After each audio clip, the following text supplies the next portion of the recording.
Welcome in here to the PSP Network. I'm Brock Widener joining you on the pregame show, joined alongside me, Bryce Gutneck. And Bryce, it was a little bit of a hustle effort to get this on the air. Technical difficulties, they always occur. And we're just not going to have the pregame banner up because it was right about at 3 o'clock.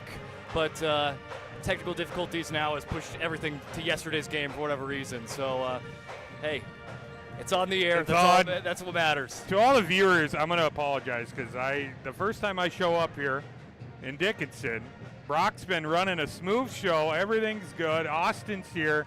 Everyone's set up to go, and then I bring the problem. So I'm going to take the blame here tonight, everyone. Hey, but we should have a fun doubleheader in store nonetheless. Mandan in town here in the Queen City to take on the Dickinson Mavericks in what is going to be set up to be a thrilling doubleheader tonight. But we'll start it off with the girls' game and taking a look at the records. Mandan 7-0, a perfect start to their season, 4-0 in WDA. Dickinson 2-4, 0-3 start in WDA play for them. But for this Mandan team, they lost, I think, was it graduate 7 seniors, something along that line. Then they lost 3 players that they thought that was going to come back, but did not come back. And yet, somehow, everything still lines up for a successful season for the Braves. And, oh, by the way, Brock, they got a new coach. So you bring in a new coach that's dealing with all this as well. Tanner Purinton, he's done a tremendous job. It's a Mandan team, I feel they're really flying under the radar. I mean, you got Century doing what they're doing. We all know what Mount High is, what they're doing. But what this Mandan team has done to open the season has been terrific. We're going to talk about a couple of those pieces. I'm really excited to see Bugby and McAllister tonight for this Mandan team. Bugby and McAllister, 2 players we are probably going to talk about quite a bit here on the Valvoline Instant Oil Change pre-game show. It's your locally owned oil change headquarters. 25 years, Lundin's, taking care of people. Local actually matters. Not to mention, this oil change is stay in your car, drive-through oil change. Typically performed in 15 minutes or less. You can find them in Minot and in Bismarck. It's Valvoline Instant Oil Change. Well, the Valvoline Instant Oil Change pre-game show continues to roll on as we get ready for tip-off between Mandan and Dickinson. We started with small beginnings. And just like the visionary entrepreneurs we serve, we turned an idea into reality. Today, we give you the power to grow your ideas by building meaningful relationships in the communities we serve. Because it's the same place we started. BNC National Bank, where possibilities begin right here at home. This presentation on the PSP Network is proudly brought to you by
social media platforms.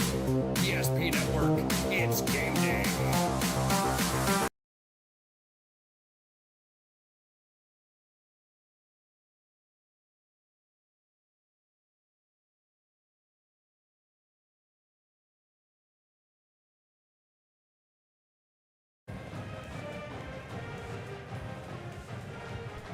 Welcome back in here to the PSP Network. I'm Brock Widener, joined by Bryce Gutneck, and we are ready We're continuing on the Valvoline Oil Change pregame show, and there during the break, tried to re-update everything that we ended up kind of losing there, so trying to get all the graphics in store for us here. And Bryce, let's start about players to watch for Mandan. You already kind of mentioned them, but we got a graphic on the board if everything is rolling well here technology-wise. But there you go, the Mandan's dynamic trio. You could say it's a duo, but I think that maybe it started to turn into a trio as the season's gone on. Mimi McAllister, Anna Claire Bugbee, and Allie Reiner. Those three players have been fantastic for Mandan this year. Absolutely, and you could see there's a lot of talk, and rightfully so. It was McKenna Johnson last year, but you saw glimpses of what Anna Claire Bugbee could be. You saw it during the region tournament. I was really excited to see her and how she's grown this year and her game's developed, and she's looking the part. Let me put it this way. The Mavericks have a tough task here tonight of trying to stop her in the paint. McAllister's been terrific on the offensive side as well. I mean, step it out. She's really she can really score at all levels for this Mandan team. I mean, Mimi McAllister and Bugbee are in I believe it was a top 10 of the state scoring, and they're on the same team. And then you got Allie Reiner, who's averaging pretty much a double-double per game, 11 points, 9 rebounds. It's going to be a tough task for the Dickinson Mavericks. The Mavericks, well, we got our spotlight player. It is Abby Prowse tonight. This year, 11 points per game, 3.5 rebounds per game. She got 9 steals, 15 three-pointers on the season. Showing off of back-to-back games where she scored 15 points, so bettering her season average the last 2 nights. And all-region player last season, 16 points per game for Abby Prowse. And she has been one of those players that has always tried to keep Dickinson in the mix the last couple of years, Dickinson's trying to find maybe that counterpart to her, that Robin to her Batman, if you will. Last year you had Selly. This year you have a couple different players trying to play that role. Emily Dutke has kind of been that number 2 scorer there for Dickinson to start the season. But as we are getting ready close to tip-off, we are heading on over to tonight's national anthem. Stand at attention as the Dickinson High School Pep Band, under the direction of Mr. Matt Gettle, play our national anthem.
That was tonight's national anthem here on the PSP Network, and when we come back, we've got starting lineups and tip-off for the girls' game between Mandan and Dickinson, a part of our doubleheader here tonight.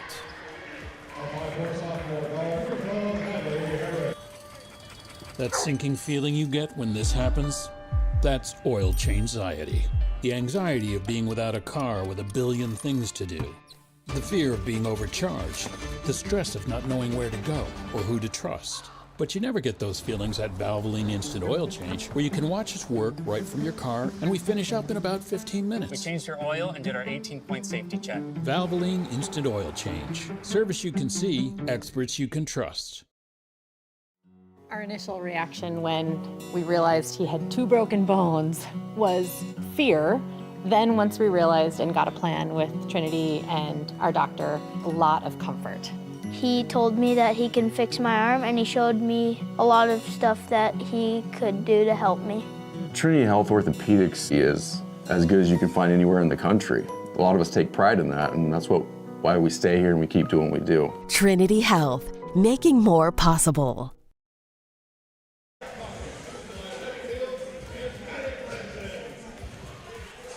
Welcome back in as we get ready for tip-off. We've got the starting lineups for tonight's game. Let's meet the visitors for Mandan. Sierra Gustafson and Hadley Harris at the guards, joined with Mimi McAllister and the forwards of Allie Reiner and Anna Claire Bugby. For the Dickinson Mavericks, the guards for them, the senior Jenna Nelson, the pair of juniors Claire Rodakowski and Emily Dutke, as well as Allie Stevenson, the freshman, and the electric guard, Abby Prowse. Mandan in their black uniforms, white numbers. They'll be moving left to right here in half number one. And the Mavericks in their white uniforms with the Longhorn orange lettering and lining moving right to left. Bryce, are you ready for some basketball here in the Queen City? I am ready. I'm excited to see Abby Prowse, but kind of when you player spotlight, I'm really interested to see who the second, third option as that continues to develop for Dickinson. As Sierra Gustafson, she'll jet down the court. Gustafson swings it over to Harris, finds it now to the ever-exciting Mimi McAllister. Pump fake for Reiner. She sees an opening. Reiner with the left hand lay-in. I like that from Reiner, that little show and go, finishing with the offhand. Great start for Mandan. Again, it was that dynamic duo has kind of turned into the trio with how Reiner has played recently. Was that one last touch there by Mandan. Reiner had 9 points, 10 rebounds in the win against Wilson last time out. You know, she probably wanted that one extra point to get that double-double. Yeah, she was like, hey, can we maybe somehow round this up, or what do I got to do? But I'm really excited. I haven't got to see this girl's either team play, so. Prowse with the pump fake, little floater skips off the rim. Gustafson comes down with the rebound. She'll lay it on to Harris to bring it down the court. Harris swings it on to Gustafson.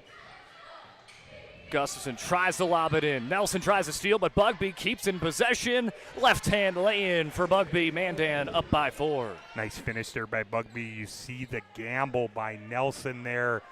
Not paying off. Bugby takes advantage for her first bucket. Now McAllister tries the gamble. Allows Nelson to see a gap. Bounce passes into Stevenson on the baseline.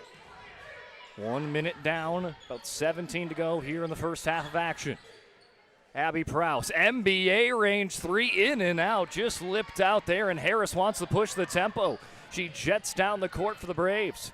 Harris now will slow things up, set up the offense. Gustafson has a hand there from Stevenson that almost pokes that ball loose. McAllister to Reiner, another pump fake and drive for Reiner, misses, but Bugby put back is fouled, and she'll go to the line to shoot 2. Yeah, it's quite the combination here Mandan has with Reiner and Bugby. Their ability to not settle, really attack the rim, showing in these first couple minutes. First one for Bugby is good. Anna Claire Bugby, 19 points per game, shooting 69.4% at the charity stripe. She'll go 1 for 2 at this trip. She's got 3 of the 5 points for Mandan. Stevenson caught into a double team, trying to get the ball out. She does to Nelson, and Coach Terrence Lockett calls a well-timed timeout. And we will take a break with them. Brought to you by First International Bank and Trust. Every football fan has their Sunday routine. Maybe it's setting your lineup, firing up the grill, or claiming your spot on the couch. But the center of every Sunday is the drive. The morning drive home before kickoff. The drive to your buddy's watch party. Wherever you're headed, we can take you there.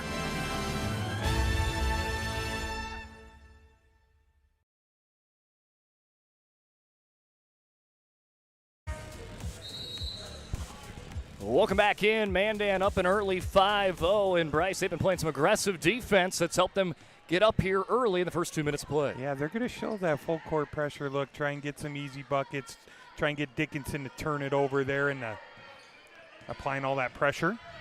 Dutke tries to lob it into Rodakowski. McAllister comes away with the steal. She'll slow things up. Harris has been the one to set up the offense. She'll lay it into the right wing to McAllister. Cross-court pass to Gustafson. Stevenson gets her hand in the mix and pokes that one. They'll say it was off of the knee of Gustafson. Yeah, I think that's a really good job by the official there that went off, just like you said, Brock, the knee there. Some deflections out early. Being aggressive on the defensive side are the Mavericks. Jenna Nelson, top of the key, lobs it into Stevenson. She'll have to trail back to the left wing, picks up a screen from Rodakowski. Stumbles the ball, Harris on the ground. Stevenson going to try to take advantage. Opens up to a wide open Rodakowski in the corner. She won't pull the trigger, but Nelson will with a right wing three for Jenna Nelson. I like that. No hesitation from Jenna Nelson there, getting the offense going here tonight for Dickinson. Nelson was held off the score sheet on Tuesday, had 0 points, but had 7 rebounds, was the top rebounder for DHS. But you know she likes to get back in that in the scores category here. She'll try to play tough defense, but Bugby finds a way around her for 2. It could be awfully hard to stop Bugby. She gets that kind of deep positioning in the paint there. Nice finish. Dutke for 3. That one up and over the rim. A little strong on the shot there, and here comes Harris. She's showing her speed early on. Not afraid to go coast to coast. Lays it right in the hands of Bugby, who's continued to tally him up. That's her game, Mr. Widener. Just cleaning it up there under the paint. Offensive rebounding, one of the best in the conference. Stevenson with a try off the back of the rim. Nelson to Stevenson.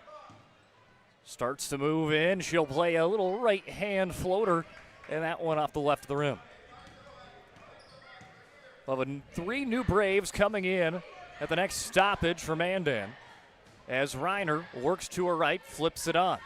Little hesitation. Here comes McAllister. Nice bounce pass. Bugby cannot get the finish, but Gustafson forces the jump ball. That's a great take there by McAllister finding Bugby. You see Bugby, what's the first thing she does? She comes over to McAllister's like, that's on me. I should have finished that. I got to get you the assist there. I'll make the next one, she's saying. A couple new Braves come in. Ratke as well as Talley in the bunch as they join the play with Millen as well. And another timeout is going to be taken as the Braves lead 9-3 here on the BNC National Bank scoreboard. When facing disaster, it's not just the things we lose, but the memories. But there's hope. ServPro, with decades of experience in Minot and Bismarck, is always ready. Our certified professionals don't just restore homes, they rebuild lives. Because to us, you're not just a client, you're family.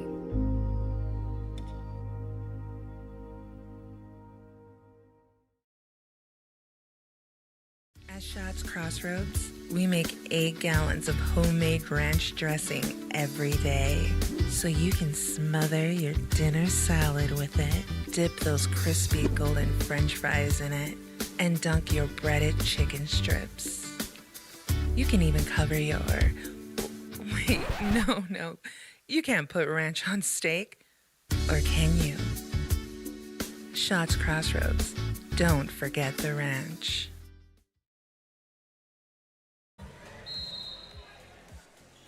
9-3 Mandan as we come back in, and Bryce Anna Claire Bugby has been kind of the spotlight thus far for Mandan. You could see it's her communication too. She's very vocal.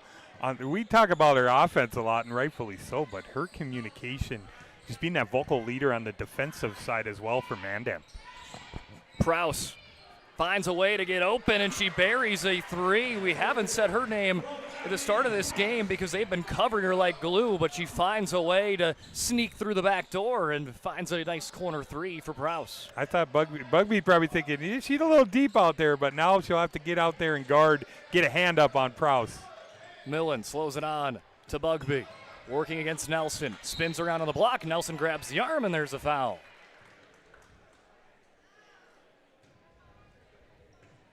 For her second trip, she goes in. Great shot there. Austin Rotz picking up here. Got the secondary cam up and working. Gotta love it. I don't get much of that in Minot, so come to Dickinson, you get a couple different angles here. I love it. I think Bugby likes that we're talking about something else because she airballed that first free throw, but now she's able to knock down that second. Makes the second one. She's 2 for 4 on the day on the charity stripe. 1 for 2 that trip. Prowse. Bounce pass. Nice find and a nice finish for Zastapol. I like that, getting the lane. Zastapol ready there. Nice little offensive start here for Dickinson after it was all Mandan that first couple minutes. Some well-timed timeouts by Coach Lockett. Second-year head coach. He's got a new coaching staff with him this season as Bugby works in, positions herself well, and just another left-hand lay-in for Bugby. It's her movement. It's her movement without the basketball. Like you said, getting it deep. Now McAllister with the steal. McAllister picks it off. Plays it over to Talley. Talley, bounce pass. Millen for 3. Skips off the rim. Bugby with the offensive rebound and throws it up and over the head of Nelson and in. Braves lead 14-8. I'm starting to wonder if Mandan maybe would even try and settle for taking a 3, and they finally do, but Bugby cleans it up again. It's just kind of been size that has correct helped Mandan with Bugby, and when Reiner's in there as well, because then you got 2 players that have the size advantages. And they're getting any look they want in that paint area. Like I said, they finally attempted a 3-pointer, but you're getting those kind of looks in the paint. You're gonna keep attacking. Gustafson comes away with another steal. Harris with a nice find in transition, and Millen with the finish. All built there by Gustafson's steal, and she has been active on that first line of defense, number 5 in the black and white. And she is not letting Prowse get any bit away from her. A little separation on the screen, but it's Gustafson pokes it down. Here comes Reiner in transition. Had to run that ball down like an outfielder. Gustafson trying to be rewarded for a great defense, comes up short on the offensive end on the 3-point try. Gustafson swings it on to Harris. Overhand pass to Reiner. 11:15 remaining here in half number 1. Just a left hand put it up for Millen. Prowse fighting Reiner for the ball, and it's going to be a foul on Reiner. You've seen it. It's been the second chance opportunities here for Mandan. Unable to capitalize on that one, but sometimes that best offense, just getting it up on the rim. Let Reiner and Bugby go to work down low. On the inbound, trying to feed it in, they will. Zastapol protected on the left hand, but here comes Gustafson from behind. Picks her pockets, now tries to go coast to coast, but will travel on the end. Yeah. Gustafson has been fun to watch. She's trying to hold that pivot foot. I think she's thinking maybe give that one up there. It looked like she had one of her teammates open for a layup, but another steal here now. Another steal. She'll feed it on to Holzer. Gustafson with a 3-point try. Up and over. Bugby brings down the board. Here comes Harris with an NBA 3. Left it short. Bugby with the board finds Gustafson down low. You're seeing Bugby, just the whole package here in this first few minutes. Great find underneath there. Rodakowski. One hand slings it on to Tatum Fisher. Fisher pressure. Plays it in to Halverson, just a bit strong off the glass. It brought down by Harris. Harris slings it down, find it right down to the end zone there for Bugby, and she's going to the line again. And you've seen it, their ability to get the Dickinson defenders in the air. It's been the head fakes, the show and go. Bugby back to the free throw line. Her third trip, she's been 1 for 2 both times, so total of 2 for 4. In around a 69% free throw shooter on the season, as she will net her third. She's got 12 points already, 12 of the 19. Might have a double-double here at halftime here tonight for number 34.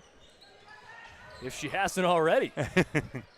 She has been racking them up, and now from behind, Ratke trying to get in the mix after she comes in for Gustafson, and that was Gustafson's job of creating havoc on the front line. It looks like a foul is going to go up against Dickinson. Just going to wait here for the fog to clear a little bit, but either way, going to be a Maverick foul as Jenna Nelson checks back in for the Mavs. I was trying to see. I thought maybe he called a 10-second is what I thought. I didn't see a foul called. I might have missed it, though. I'm not human. There was no foul that went on either. Yeah. A lot of confusion there. I think it might have been a 10-second call. Radke goes to work. A nice move to the inside, right into the paint for 2 for Tatum. Radke, and hey, might as well make it 4 for Radke. A 4-point swing for one player. You don't see that very often.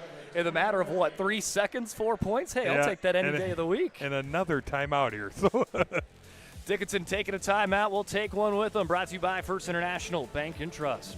The Jersey Mike's catering box is the easiest way to feed your friends. The hard part is picking your sub. That's why we're having a draft. With the first pick, Sarah from Carolina selects number 13, the original Italian. You know, I trusted my gut, and that's exactly where the sub's going to go. So hold on, we've got a trade. Jake traded his second pick with me, because I'm starved. Freshly sliced subs to go, wherever you and your friends go. Jersey Mike's, a sub above. 9:41 remaining here in half number 1 as Mandan starting to pull away as they are on currently a 14-0 run. After they started, I think, up by 6 or something of that nature, and Dickinson did a good job of just hanging in there. Brought themselves within 2, but since then it has been all Mandan. Again, defense up front, getting the steals, not really allowing Dickinson to set up an offense. Yeah, and it's been this full court pressure that's been at the forefront of it here. Then you have Radke come in. I mean, you got to love that spark off the bench. 4 minutes and about 4 seconds. 4 points, in 4 seconds for her. They'll lob it into the corner. A little spin move for Fridley. Nice ball movement, setting up for a Nelson 3 off the front of the rim. Reiner pushing it up to Radke. Radke's roll continues. Radke wants to be a part of the move of the game discussion here tonight. The way she has come into this ball game and finishing at the rim. What a spark off the bench. Comes in for about a minute. It's got 6 points. I think that beat my career high. Career high? Okay. I played basketball for 8 years, so that's saying something. As there's a nice little bucket there. The end one is good for Radke. Bryce, you played much basketball growing up? I did, and I should have kept playing. This is my one message. If you're thinking about not doing it, go do it. You're going to have regrets if you quit it. Go and play every sport you can. That's all I got on that. The words of wisdom. I wish I'd have followed those words when I played hockey. Just kept in it. Little spin move for Fridley. One of the youngsters on this team, just a 7th grader, but trying to get to Prowse, picked off. Fighting for it now is Stevenson and gets a jump ball. I like this little look with Harris and Radke. They are pesky defenders. They are causing havoc on the defensive end. Like you said, this run is up to a 17-0 run here by Mandan. And the thing is Gustafson starts the pressure, then she comes out, and Radke just continues to ramp it up. It's just, you don't have a time to relax. It's Gustafson or Radke or Harris up front just creating so much pressure here for this Mandan defense. As McAllister trying to get in on the fun. Her 3 won't go. Brought down by Harris. Reiner attacks, draws the foul.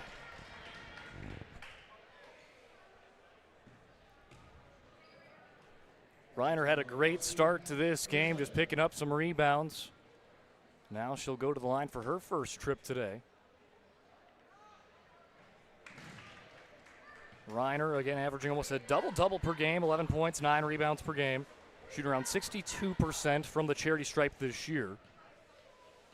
First one was good. Second one just brushes off the back iron, brought down by Stevenson. Dickinson going to try to work it now down with Prowse, switch her to the point guard spot. She'll play it on to Stevenson. Stevenson has that one ripped away by Harrison, another jump ball. You can see it there. They just run that double team kind of right when they get past half court. They've had so much success with turning the Mavericks over. Got to have some answers for this full court pressure if you're Dickinson. Well, Ratke and Harris come out, but don't expect the pressure to go down with Gustafson and Talley now in. Playing it in to Dukey. Nice little find. Rodakowski gets blocked. Prowse back to Dukey. Opens up, nice little pump fake, in and out. Two-hand rebound brought down by Talley. Kalen Talley setting up the offense with 7:50 on the board here in the first half. Talley works it down, give and go. Nice little find to Reiner. I love that. Reiner finishing at the rim. It's been Bugby, it's been Reiner, it's been in the paint all night here so far for Mandan. Prowse caught in the double team, poking it loose is Gustafson once more. Talley trying to win the race, but Rodakowski cuts her off. Nice hustle effort there by Clay Rodakowski. Right before it gets in the hands of Prowse, it's Reiner now. Intercepts it. She'll lob it in. Gustafson in transition for two. Great find there. Draw that defender up. Gives it up late to Gustafson. All Mandan here. Rodakowski on the baseline. Slings it into Stevenson. Works off a Prowse screen. Finding Zastapel in the corner. Pump fake and drive. Rodakowski to Prowse. Left wing three, just off the left of the rim. More just tempo offense. Talley.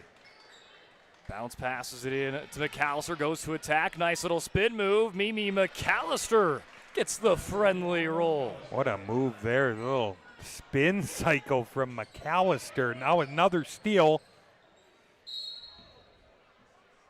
Bryce, believe this or not, McAllister, that's her first bucket of this game. I was just going to say, yeah, she wants to get on the fun. Has had a couple looks in this game, but like I said, it's been Mandan. They haven't been settling, and then it's second chance opportunities. And she's, again, one of the top scorers, not only in WDA, but in the state, averaging almost 20 points per game. A fantastic player for Mandan, and a team that went to state but didn't know how they were going to respond with a new coaching staff, lost a fair amount of players, but hey, not a rebuild, reload, that's for sure. And here's a three-point try for Millen, not going to go. Ratke comes away with the board, but Kidd sends it right into a Dickinson jersey. Dudke picks it up to Prowse. Prowse hits the Jets, floats one off the rim. Bugby swings it out right to Ratke, who'll slow things down. I like that, though. Get out and don't let that press get set up. Try and get some easy buckets in transition. Millen works it to Bugby, finds the inside. Underneath the rim, lobs up and over. Nice second chance effort for Harris, but it's Prowse. Picks it up, a little play to Halverson. Nice little transition look here for Dickinson, but it's swatted away by Millen. I do like that, though. Like I said, these last couple possessions, we've seen the problems they've had with this full court pressure. Let's kind of press the tempo, see if we can get something in transition, maybe even get to the charity stripe. Prowse tries to play it into Zastapel, just active hands again. That time by Allison Holzer. BNC National Bank brings you the scoreboard tonight. Locations throughout North Dakota, Minnesota, Arizona. BNC National Bank provides you with banking and wealth management services for business and family. Visit BNC Bank online today at bnc.bank. 5:20 remaining here in half number one. They dump it down low and drawing the fouls. Tatum Fisher going to line to shoot two. Tatum's averaging 3 points and a rebound per game. She's shooting around 62% at the charity stripe this year. Again, a very young squad here for the Mavericks, only one senior. Fisher is a freshman, getting valuable playing time, and she'll net the first one. Finally, that ends that massive run that Mandan has went on since we had a 10-8 game. Some much-needed points here for the Mavericks. Those two free throws, as you mentioned, and a 24-0 run there for Mandan that was just built by that pressure defense. Relentless approach for the Braves to start. Bugby picks up a screen. She'll settle in for a free throw line jumper, just a bit strong. Zastapol finding an opening to Dudke. Her pass, though, just a bit behind the intended target of Fisher and allows the Braves to come away with another steal. Bugby, top of the key. Swings it into Holzer. Holzer to Harris. She's going to go for another NBA range three off the foot. I think it should be Maverick basketball. Yes, indeed. 34-10 Braves lead, 4:43 remaining in the first half. Today's game brought to you in part by Minot State. The best way to predict your future is to create it. With over 100 areas of study at Minot State, you'll earn a degree of your career of your desire, with more than 96% of Minot State grads employed or continuing their education. MSU grads get jobs, period. Minot State University, be seen, be heard, be you. Nice look on the left-hand roll for Aaliyah Zastapol. She's got 4, and that's enough to lead the Mavericks here in scoring. Mimi McAllister wasting no time, and McAllister rattles that one home. She is that three-point weapon that Mandan has. You cannot give her that kind of space. She's going to hit it down. She's going to knock it down. Prouse's pass goes all the way down, a foot race. They're going to say it was touched by Mandan. I think that was the confusion there for Fisher. She didn't want to touch it because she thought it was going to be over in the back, and it was not. But either way, looks like it's going to be Braves basketball. Yeah, a little confusion. That's kind of a tough play. I mean, you don't want to give up the layup, but it's like, well, maybe we get lucky and I don't touch it. We can somehow retain possession. McAllister, after already hitting 1-3, a little strong on that one, up and over the rim. Holzer's there. Last touch out of bounds by the Mavericks. Again, stay tuned for after this one, or after the next 4 minutes, with the Charbonneau Car Center intermission show. We'll talk about this matchup and everything you need to know for the second half. Also, we'll have the boys game coming up later tonight between Mandan and Dickinson, a part of the doubleheader. That should be a very entertaining matchup with the Bears Tail twins, as well as Cranston and Stevenson in the mix. Only a couple teams I've only seen on film so far this year, Brock, so I'm really excited. I'm excited for that one, too, as Halverson comes away with the board. Zastapol, nice find down low. Fisher cannot quite get that one to go. I think she went up to shoot, and that ball, I think, might have got tipped by McAllister on the way up. You can see it, though. As the games went along here in this first half, Dickinson is handling that pressure somewhat better here, and the answer to it is trying to push the tempo and get out in transition. Swatted away by Reiner. Good effort, though, by Fisher after she was blocked to fight for the ball again, and she finds Zastapol for 2. That's a great find to Zastapol. Nice finish underneath. Reiner was not ready for that ball to come to her, and it's Fisher that picks it away. Fisher and Zastapol have been having some nice quality minutes here for Dickinson. As Fisher pressured all by Harris, now she'll just go off and run with it. Good help defense by Bugby, forces a tough look for Fisher, and Harris down the other end. She'll swing it on to McAllister. Overhands it in to Reiner, spins around, draws a foul on Emily Dutke. And once again, I know I'm kind of sounding like a broken record, but it's the positioning down there on the block. We've seen it all half with Reiner and Bugby. Number of free throw attempts here in this first half for Mandan. Reiner's first one up and just swirls off the rim for Reiner. You're going to get us a quick update here, Mr. Weidner. Jamestown, how about tonight? Jamestown defeating Bismarck. Girls hoops 58-49. And that's a very good Bismarck team, too, Absolutely. to start the season. They're playing very well. So big win there for the Blue Jays as Prouse lays it down to Dutke. Looking for Halverson. Bugby gets her hand in the cookie jar and peels that one away. Another steal for Mandan. Doesn't matter if it's the guards or the forwards. They're coming away with steals, and McAllister starting to find that shot. And it's that same spot. You see McAllister, they get out in transition. The spot where she just made it from is right where she runs. She likes that left-hand side. And Stevenson going to be called on the push-off on the offensive foul. So get right back to Mandan possession, 40-14 on the BNC National Bank scoreboard, 2 minutes before the Charbonneau Car Center halftime show. Coach Lockett for DHS was asking the referee, got a little bit of a justification on that call. Looks like everything's squared away on the far side. Harris pressured by Prowse. And Prowse forces a jump ball. Yeah, great on-ball defense there by Prowse, trying to, a little spark, try and win this last couple minutes if you're Dickinson. Got a very young Dickinson squad.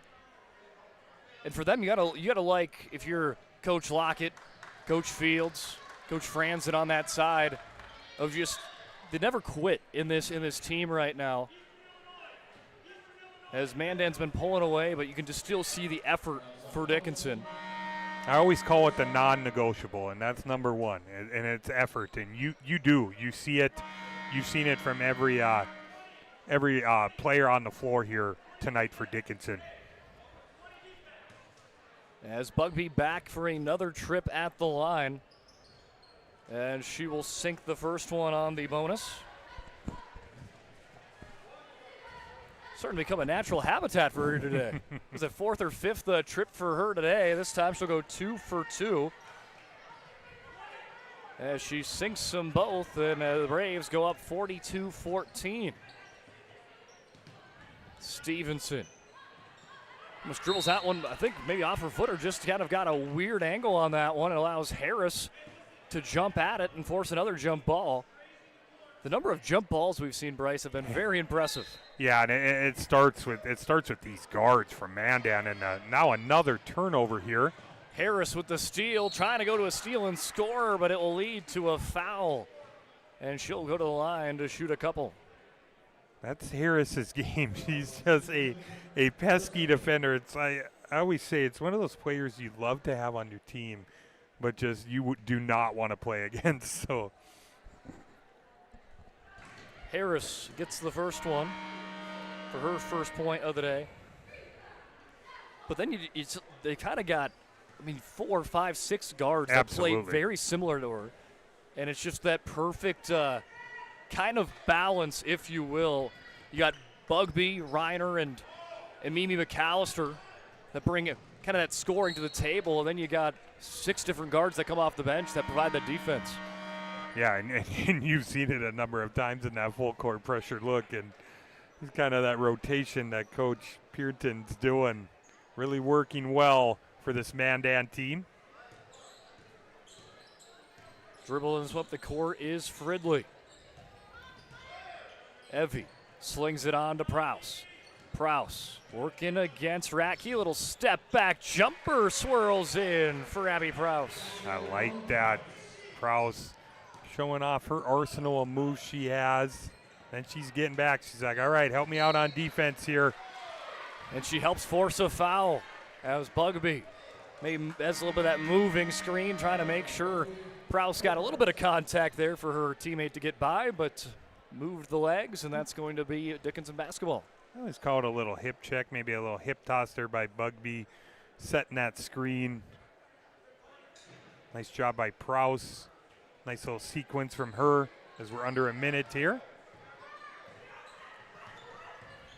40 seconds before the Charbonneau Car Center intermission show. Prowse swings it into Fridley. The 7th grader cuts through the defense off the backboard, off the front of the rim and out. Talley comes down with the board. Kaylin Talley. She'll quickly change to her left hand, high off the glass, cleaned up by Bugby for 2.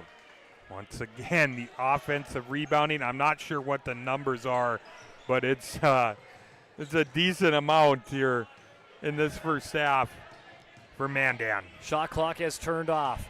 Halverson, little up and under, can't get the roll. Put back effort. First one not going to go. Second one will for Zastapol near the buzzer, and that will close it out here in the first half of action.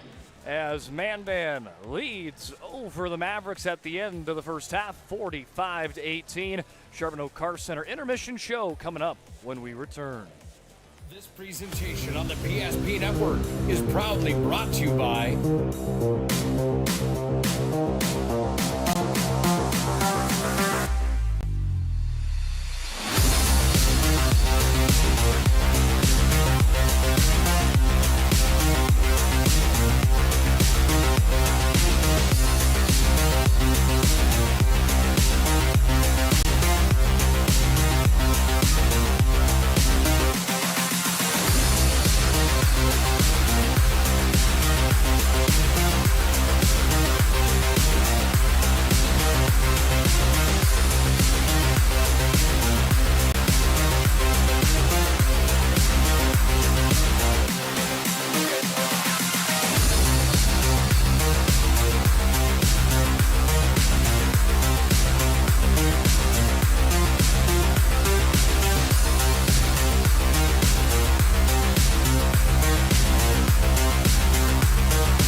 social media platforms. PSP Network, it's game day.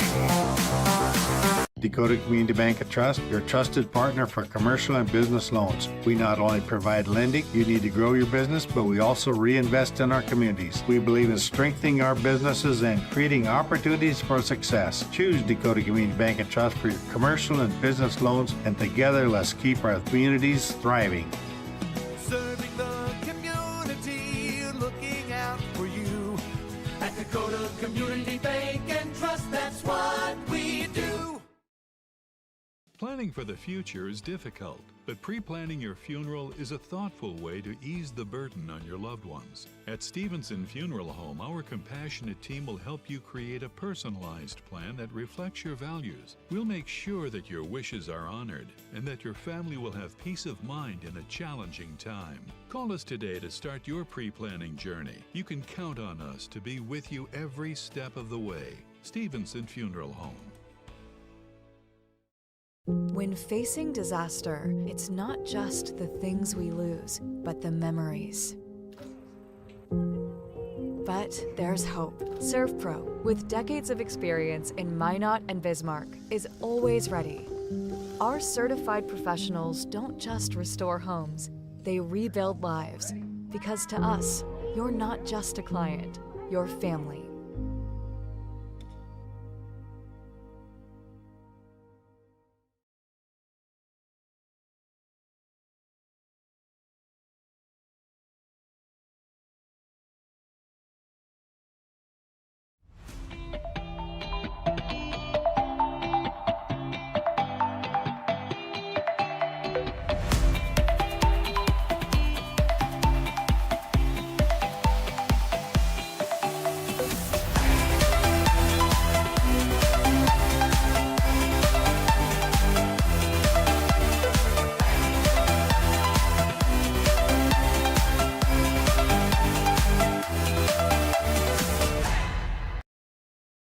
Since 2003, the architects and engineers at Ackerman Esvold have been enhancing everyday life. From response times to commute times, we've helped create critical infrastructure, enhancing highway safety, flood protection, and public education. And we're no stranger to enhancing fun, family outings, and even game time. Ackerman Esvold, working to enhance your everyday life.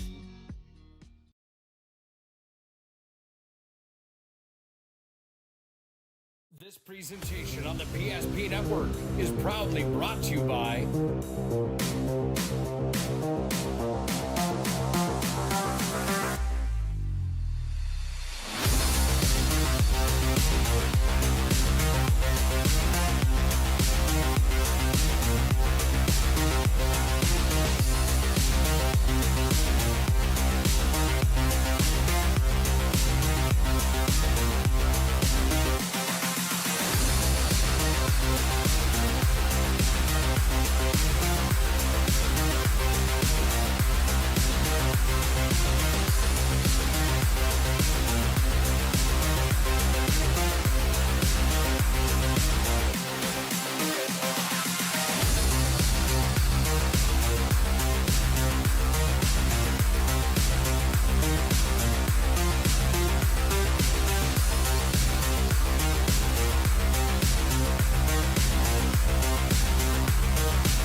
social media platforms.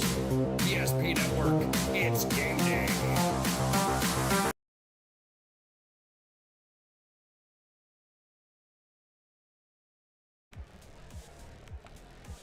First half down as we welcome you into the Charbonneau Car Center intermission show.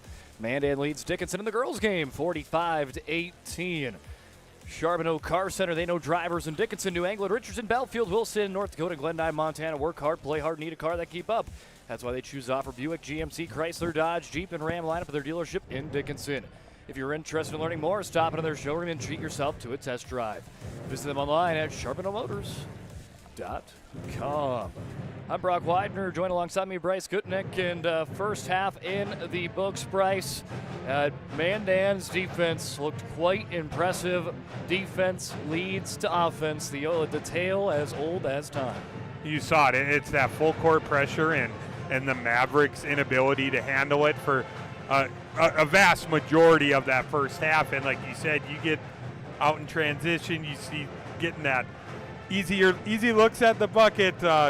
45 points in that first half.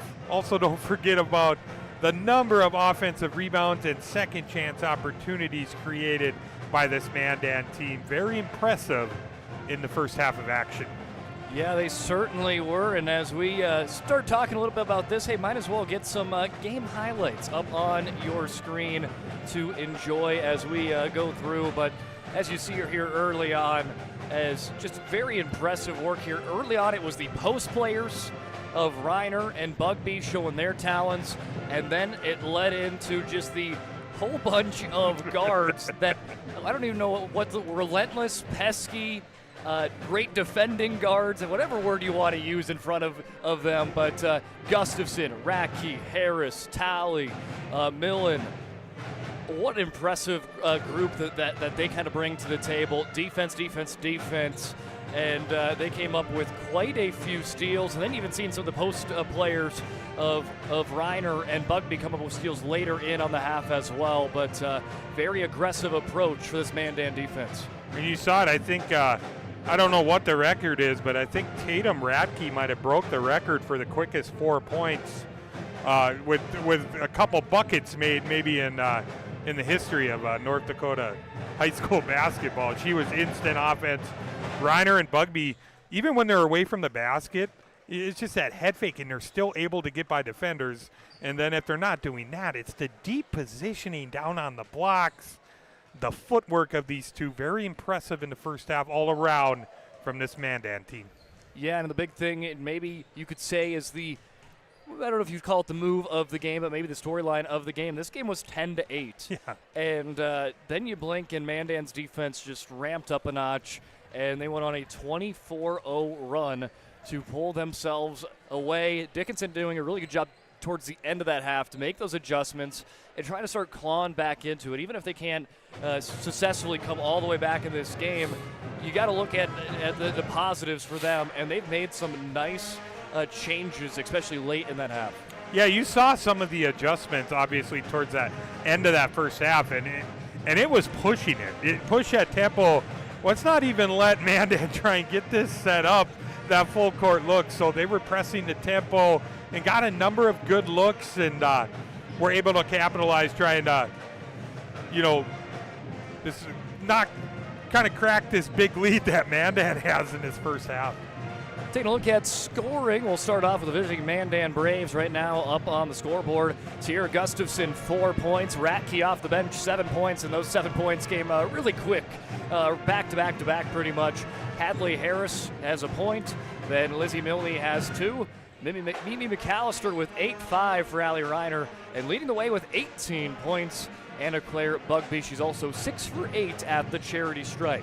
For DHS, Jenna Nelson with 3, Fisher with 2, Abby Prouse with 5, and off the bench leading them in scoring is Aaliyah Zastapol with 8. So a couple of their good positives there. I really liked what Fisher and Zastapol brought on coming off the bench for this team. They kind of brought that spark offensively. Yeah, absolutely. I couldn't agree more with Zastapol. Just trying to, like I said, she was pressing the tempo. She had a couple nice finds under the bucket there towards the later part of that first half. The Mavericks are going to need definitely need some more out of those two here in this second half. Well, let's transition you out of the intermission show. Big thanks out to Charbonneau Car Center. Also, big thanks out to BSN. BSN creates exclusive personalized solutions for North Dakota high school and collegiate programs, from custom equipment, uniforms, and coaches' apparel to fan wear, branding, and more. They do it all. Contact your local BSN sales pro today. And I believe the Dickinson crew got some new merch thanks to BSN. Yeah, we got a few new things for you guys, and yeah, you can sport around. I hope you like white. Austin's already wearing it, looking sharp over there. So yeah, I got to update the gear every once in a while for the fellas and the crew. Hey, we appreciate it. Off and running here in the second half of play. Bugby lays it on to Reiner. Again, those two post players, they have been fun to watch all season long. Gustafson on the right wing. Nice find to Bugby for two. I love it. Her ability, she moves so well without the basketball. Not getting stagnant. Now a steal by Bugby. Bugby with the steal, pushes up to McAllister, can't quite haul it in cleanly, but then finds Harris in transition for the lay-in and one. I love that. McAllister not able to handle that. Excellent bounce pass to Hadley. Harris cutting. Nice finish for an N1 opportunity.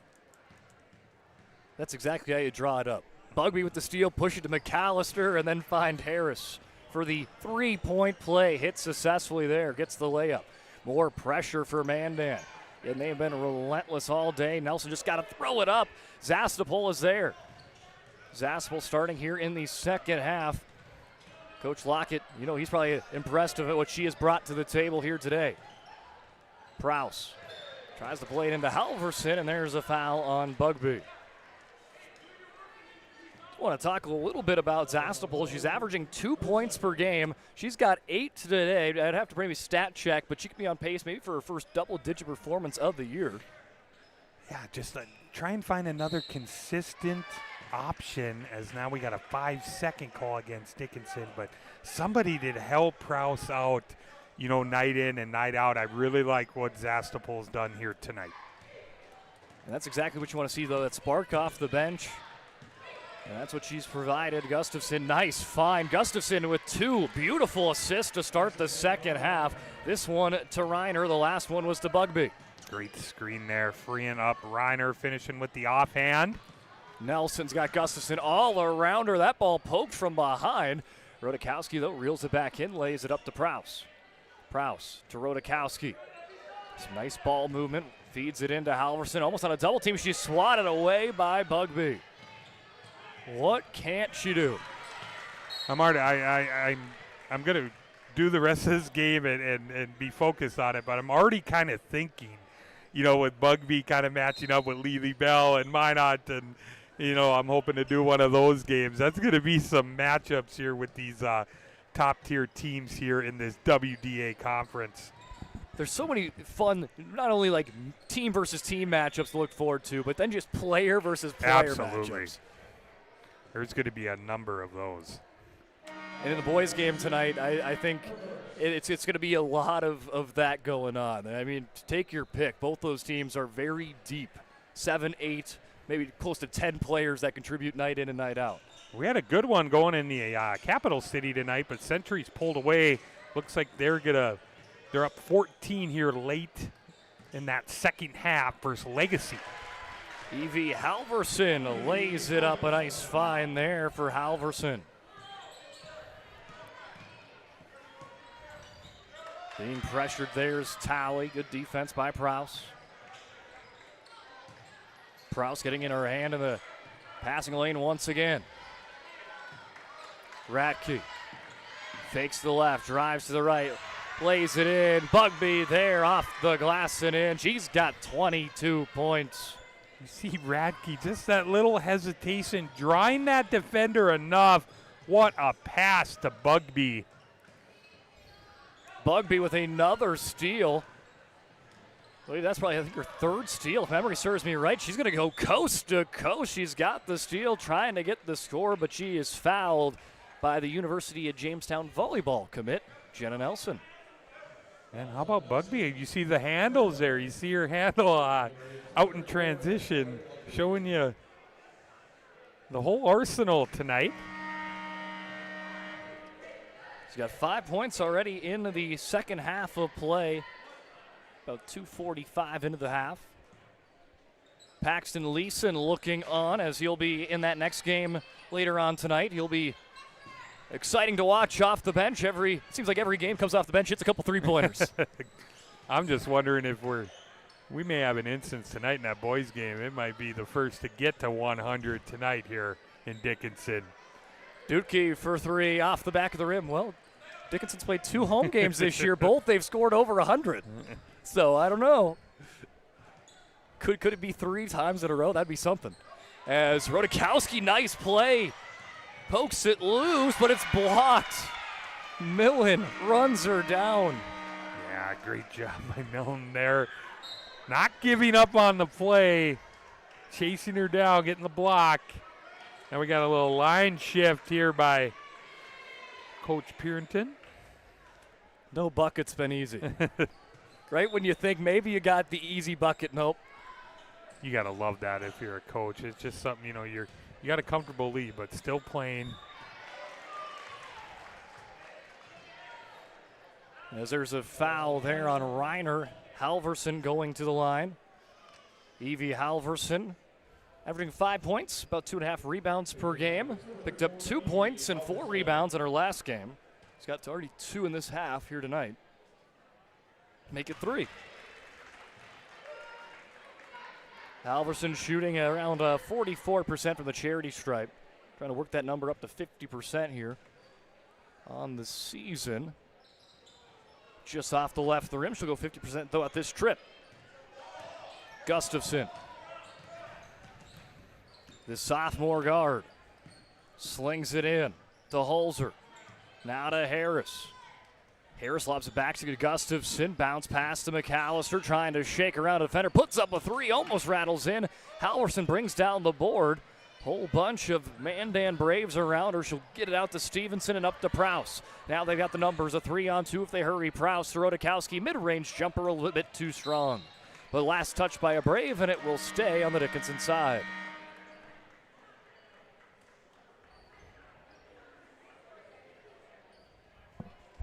Emily Dutke will lob it in.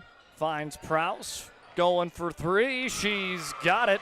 Abby Prowse has got 8 points. And you can see it. You can see the special player that Abby Prowse is. It's offensively very gifted. Harris for 2. Her brother Alex, not a bad basketball player himself.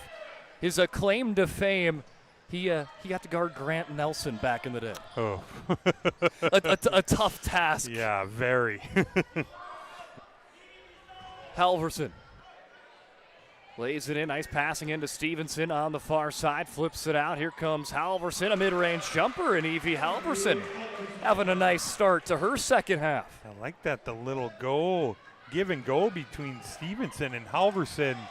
Nice second half for Halverson here. Prowse runs down Harris and pokes that one down from behind.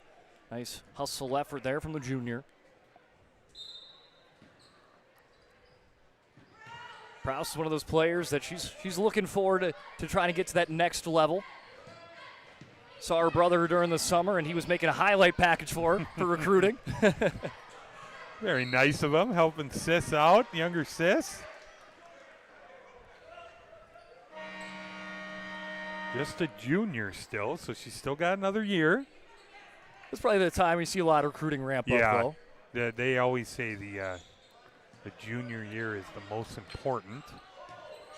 As Stevenson plays it on over to Prowse, back to Stevenson. She'll get up the court. Into Prowse in the corner. She'll take off on the baseline and draws the foul. Braves lead 58-26 here on the BNC National Bank scoreboard. As Prowse, the inbounder, plays it to Dutke.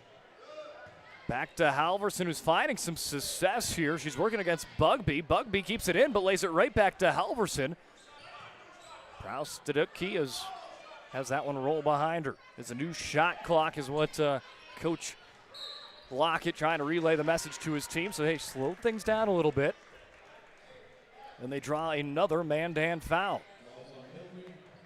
Give us a couple more updates from tonight. Williston girls 76, Bismarck St. Mary 66. Big win for the Yotes tonight. Poking it loose is McAllister, and now she will go coast to coast. The steal, the score for 2. One of the WDA's dynamic scores. Only 10 points tonight, but averaging around 19, 20 points per game. But hey, she hasn't needed to shoot a lot here tonight because you've got the great defenses that just led the transition offense a lot tonight, and then the points in the paint have come at a premium as well. And you could see it. She's had a number of assists tonight too, distributing it well to teammates. You know, some nights you just don't have to be that prolific scorer. You know, get your other teammates involved. Really good defender too. Prouse lays it on to Dutke. Looking for a screen for Halverson, then tried to lob it up, but Halverson wasn't ready there, and it goes right in the hands of Harris. Timeout taken by Mandan. We'll take one with them. Brought to you by First International Bank and Trust. At Planning Team Financial Advisors, we help individuals create their personalized strategies. We specialize in financial planning, retirement planning, insurance, and 401k distribution options. Don't leave your future to chance. Call Planning Team Financial Advisors today for a free retirement review. Planning Team Financial Advisors, your plan, your future, your team.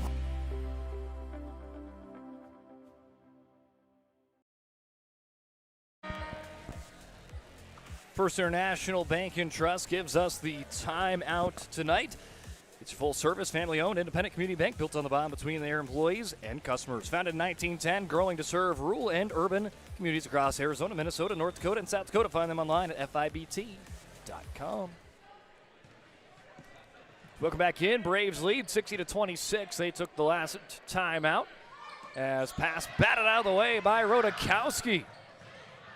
And she will create all sorts of chaos and give the ball back to Dickinson. You've seen that. There's been a number of deflections, and Claire Rodakowski's been the one here defensively in the second half for Dickinson. Fun player to watch on the volleyball court as well for the Mavericks. As they play it to Halverson at the top. She picks up a screen from Rodakowski.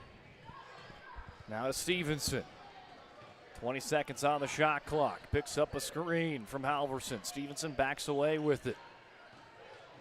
Zastable, who had a really good first half, has that one poked away by Gustafson. I think I've said that a time or two. Yeah, it's been Radke, Gustafson, Harris a number of times tonight.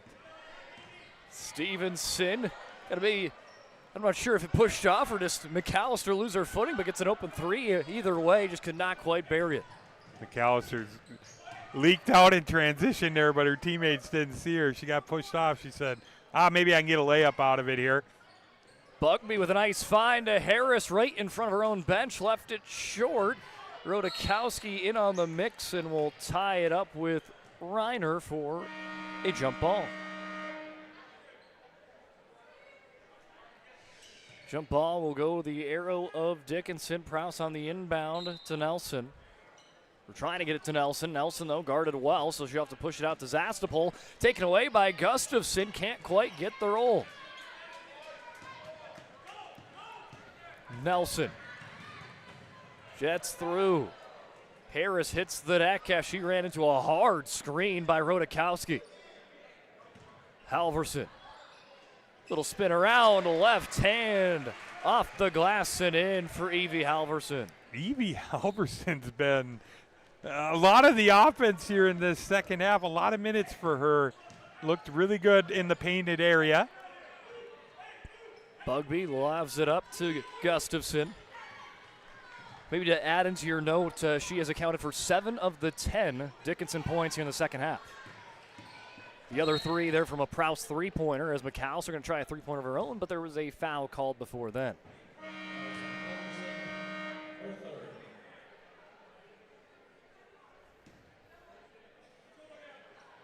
Ratke and Talley will check back in for Mandan. We've seen plenty of them as well.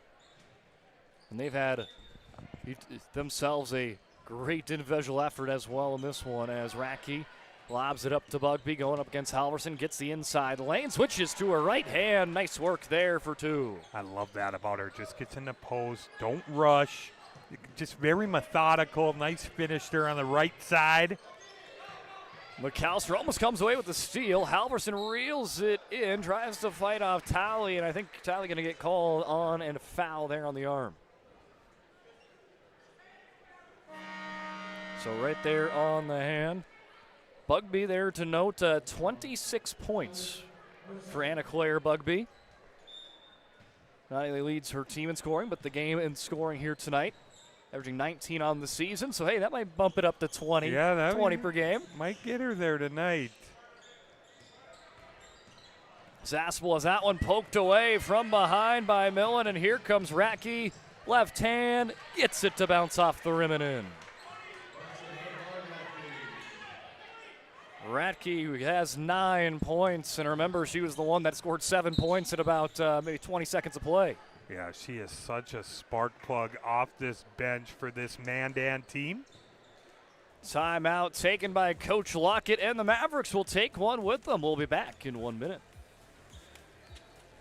At Badlands Pet Crematory, we understand that pets are family. Unlike other crematories in the area, we are the only dedicated pet crematory that offers private individual cremation. One pet at a time, 100% guaranteed. From start to finish, we personally handle your pet with the utmost care, ensuring that you receive only your pet in return. Choose Badlands Pet Crematory, because saying goodbye should come with certainty and trust. Breathe in. I can't believe I wrecked my car. There are some things in life we can't control. But what's important is how we respond. At Jerome's Collision Center, they provide the highest quality of service, assuring the job gets done stress-free and making it feel like a breath of fresh air. And to give you peace of mind, they handle the insurance. Are you even a therapist? Don't worry about it. Jerome's, they're the experts. Jerome's.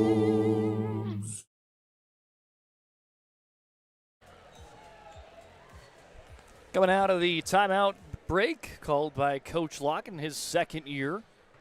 Coach Lockett played some collegiate basketball, and always fun because him and his new assistant coach Reggie Fields played basketball against each other. Lockett played at Mayville State and Reggie Fields there at DSU. So a little rivalry now. Now coaching partners here in Dickinson. They dump it into McAllister. McAllister switches to the left hand, up and over the rim. Coach, the assistant coach, Reggie Fields, he was the head coach at Belfield the last couple of seasons.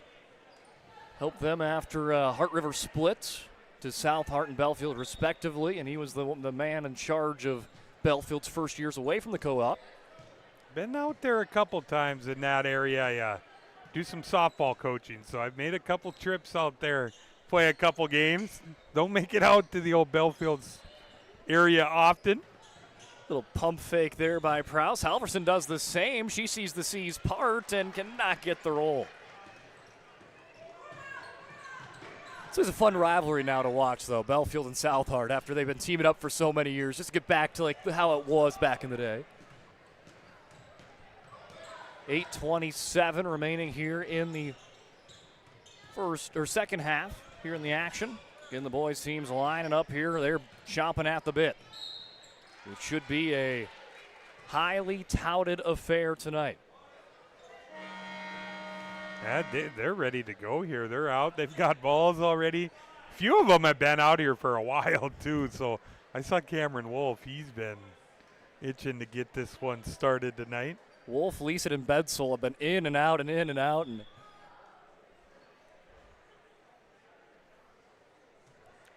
I think they're talking about the clock because we are in a running clock situation, but but the fouls will stop it as Dickinson is in the bonus now. Halverson. I mean, what a second half as she had. Was scoreless in the first half and has put up 7 here in the second half of action for Evie Halverson, who's averaging around 5 points per game. Radke looking in the direction of Millen, not going to go there. She's pressured by Prowse, so will hand it off to Millen.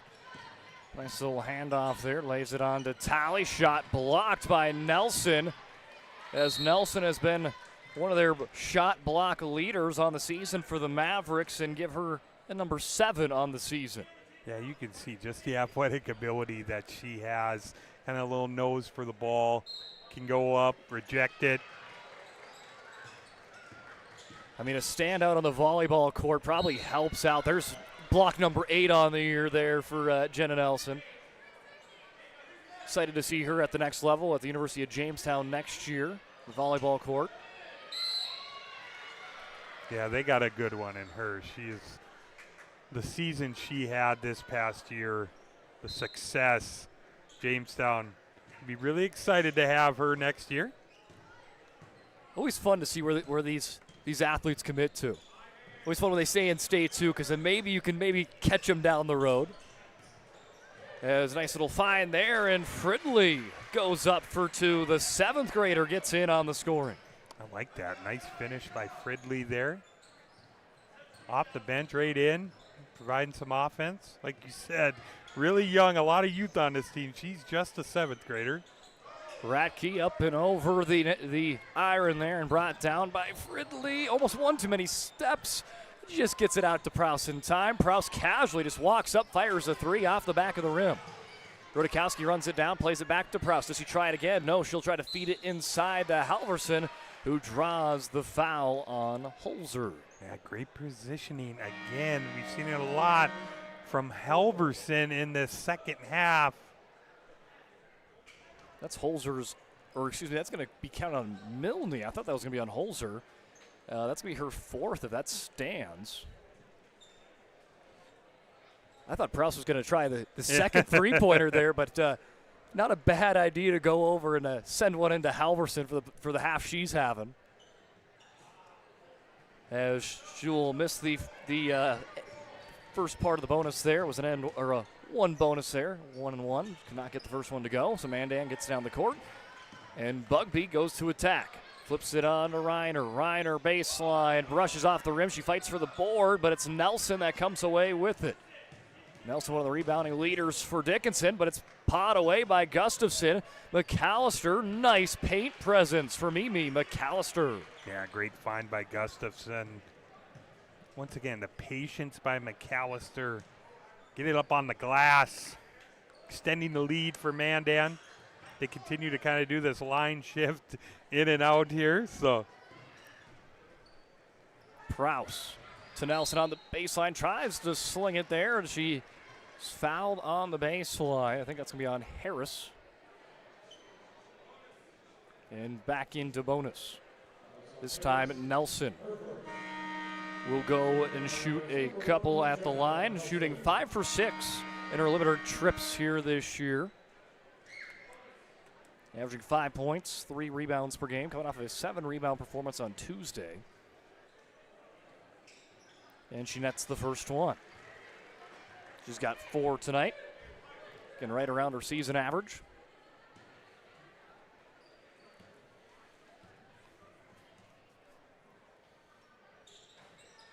Lips off the front of the rim. Rodakowski, hustle effort, fishes it out to Prowse, who had the entire Braves team flock to her. Now she'll play it on the other side, but great recovery defense by Mandan. Emily Dutke for 3, and it swishes in. great find there by Halverson, finding Dutke. She started the season kind of as that number 2 scorer, and she's been held in check tonight, but there she gets one to roll. 5 minutes remaining, and a nice little switch to the hands for Talley, who draws the foul.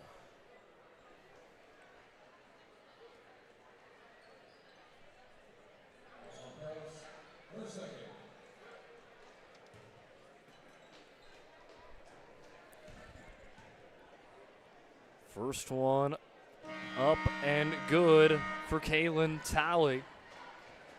Again, stay tuned for the Charbonneau Car Center post-game show. We'll have the Sports Clips MVP of the contest, as well as the move of the game. All that and more coming here in 5 minutes of game action.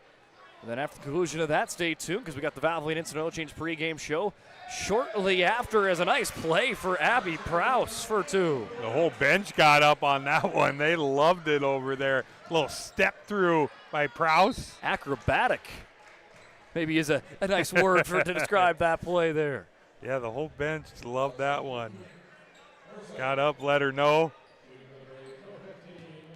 As she has hit double digits on the day with that bucket, 10 points for Abby Prowse off the right of the rim, off the left of the rim, and out on the first of 2 for Holzer.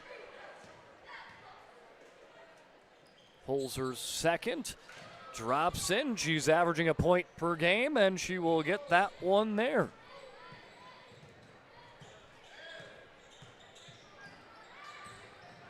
Prowse lays it in the corner to Dutke. Hit a three-pointer just a couple possessions ago. She spins to the left, has that one peeled out of her hand by Talley and into the hands of Ratke.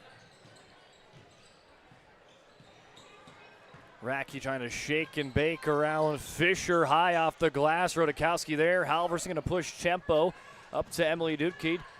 In transition, tries to find a cutting Rodakowski just off the mark. As Stray Wrestler has checked in for the first time today. The Mandan side, and Wrestler has it now. She'll have a three-point try, and hey, a three-point try, a three-point make for Wrestler. I love it. Right off the bench, getting your few minutes here towards the end. I always call it the bench mob. All excited for her. Hey, that's one way to make an impact. Check in with about 10 seconds of action. You already got 3 points. As timeout going to be taken, we'll take one with you. 3:46 remaining. Braves lead 71-36 on the BNC National Bank scoreboard. One thing that I've always enjoyed about being a physician is just the patient and physician relationship. Part of why I trusted him is because I felt more than just a patient. We figured out the best situation for my injury, and we chose the one that would best fit me. I'm a huge sports fan, have been my whole life and still am today. I have a strong desire to help people maintain their activity levels and to get back to doing the things that they are passionate about.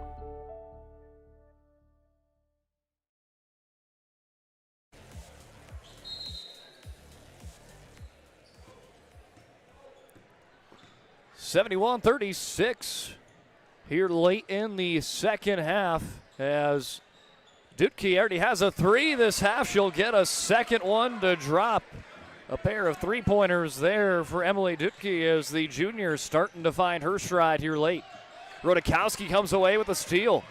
Dickinson has continued just to show effort down the stretch and that never give up attitude. And it's made it for quite the entertaining second half. It really has. And you see Dutke, she wanted a little heat check there as we got to travel now. But she ran to that corner and she looked at Prowse and said, "Give me the ball, let me see." It's always fun after you make that one shot. Yeah, I'm yelling for it. I'm like, give me another one. I'm shooting for sure. Talley tries to go coast to coast. I was never a scorer, but when you do score one, it's like maybe it's got flowing today. I don't know. Absolutely. But for me, then the second one never went in, and then you got to do the heat check, though. I mean, you have to. I feel like it's mandatory. Out of 8 years of basketball, out of those 8 years combined, I probably averaged 2 points per game. That might be a little generous. Started about 95. Started about 95% of the games, but only averaged 2 points. But played more of a defense passer role. I know your role, though. You know, it's that's kind of a tough thing in sports these days, too, just kind of identifying roles on these teams. Oh, there's Fridley, the 7th grader, buries a 3. I've been a number of perimeter shots here in these last few minutes for Dickinson. Stepping up, shooting it with some confidence. It was Fridley. Loose ball, trying to get on top of that one, but it's Wrestler that comes away with it. Not going to be a jump ball, and here's a three-point try by Talley. That one pinballs off the backboard and the rim a couple of times for going out. Stevenson and Reese Ryder will be checking in for Dickinson at the next stoppage, and Dickinson starting to find it behind the arc. Yeah, this time it's Prouse, no hesitation from the corner. 4 3-pointers here this half for Dickinson. Talley lays it on to Ratke. Goes off a screen from Holzer. $1:15 remaining in this one. Wrestler, quick touch pass. Now she'll go off with it. Ratke gets the friendly roll. Great finish. We've seen it a number of times by Ratke tonight. Another timeout, but we'll stay with you on this one. Big thanks out to our sponsor of Farstead Oil. Contact Farstead Oil today. Find out how their skilled sales team can help you achieve your wholesale, fuel, mobile lubricants, and DEF needs. Proudly serving North Dakota, Montana, Western Minnesota since 1938. Committed to outstanding service and reliability. Farstead Oil. Also, Aggie Foundation, a vote each week for the player performance of the week. A lot of great nominees last week, as we'll let me get that up on your screen there. Dawson Gus out of Botno, Ty Barman Ray, Jordan Root out of Bismarck High, Lily Bell out of Minot High, and Easton Bradley out of Minot United. It was Jordan Root who was our player performance of the week. We got a couple of players here in this game that could maybe be nominated for that. Yeah, I do the counts on that. That was a very close vote this week, but Jordan Root snuck it out. She had quite the performance last week. It's always fun to see all the great performances we have throughout the week on the PSP network across the entire state. Hard to nominate something, with the amount of games we do and the, like you said, the number of great performances in each. It's kind of hard to limit that sometimes. Who you're going to nominate? And these two schools, I think, have had a player performance of the week apiece. I think Noompa Kirky for Mandan for football. I did that game, yeah. Jenna Nelson for a volleyball game here for Dickinson. I think Boston Cranston was just it a couple weeks ago.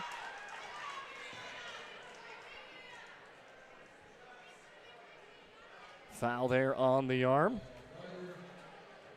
As Gracie Kopp going to be shooting a couple of free throws. Maybe going to change the end result. Averaging about a half a point per game in the game she's played. It's her 5th appearance on the season at the varsity level. First one a bit strong.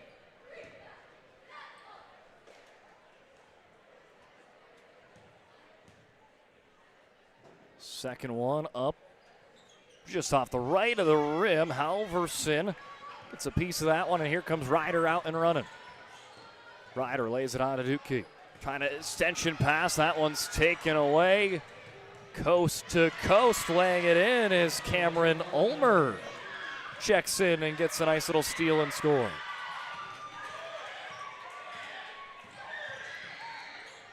High off the glass and in for Reese Ryder as the buzzer sounds.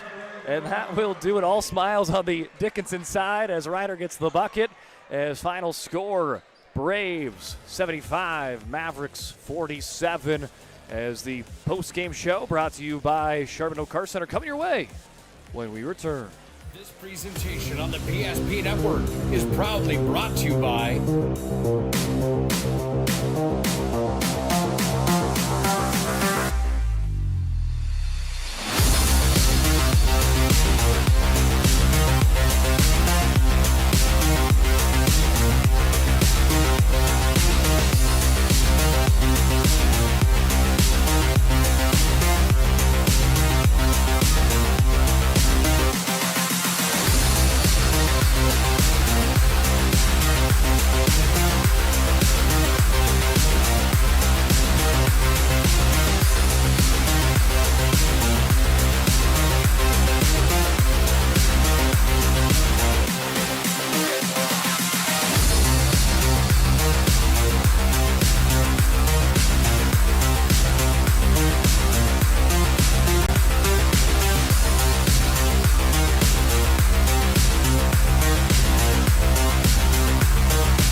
PSP Network on all social media platforms. PSP Network, it's game day. When facing disaster, it's not just the things we lose, but the memories. But there's hope. ServPro, with decades of experience in Minot and Bismarck, is always ready. Our certified professionals don't just restore homes, they rebuild lives. Because to us, you're not just a client, you're family.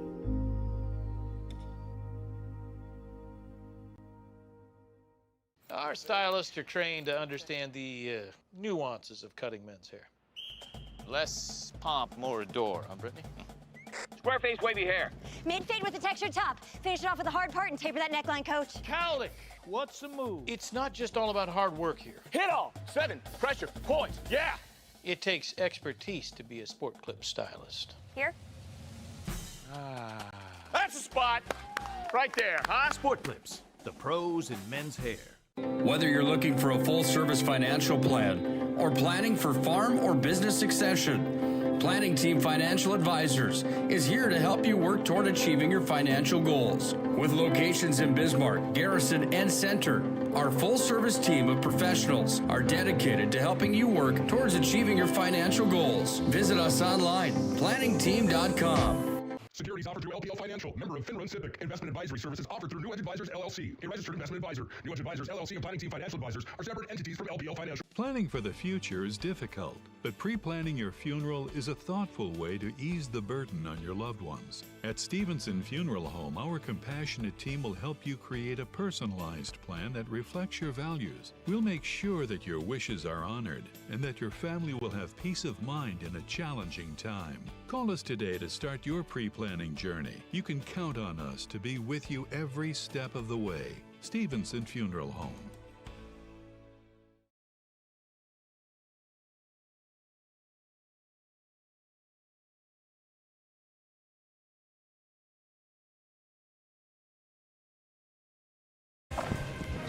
Welcome back in. The final for the girls. Mandan picking up the win, staying undefeated and perfect on the season.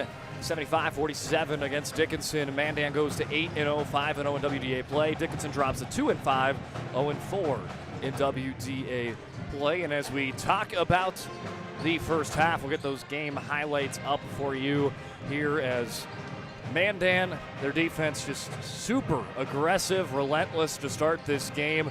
Led to a lot of steals and scores and some nice presence in the paint early on there for Mandan. Allowed them to kind of pull away.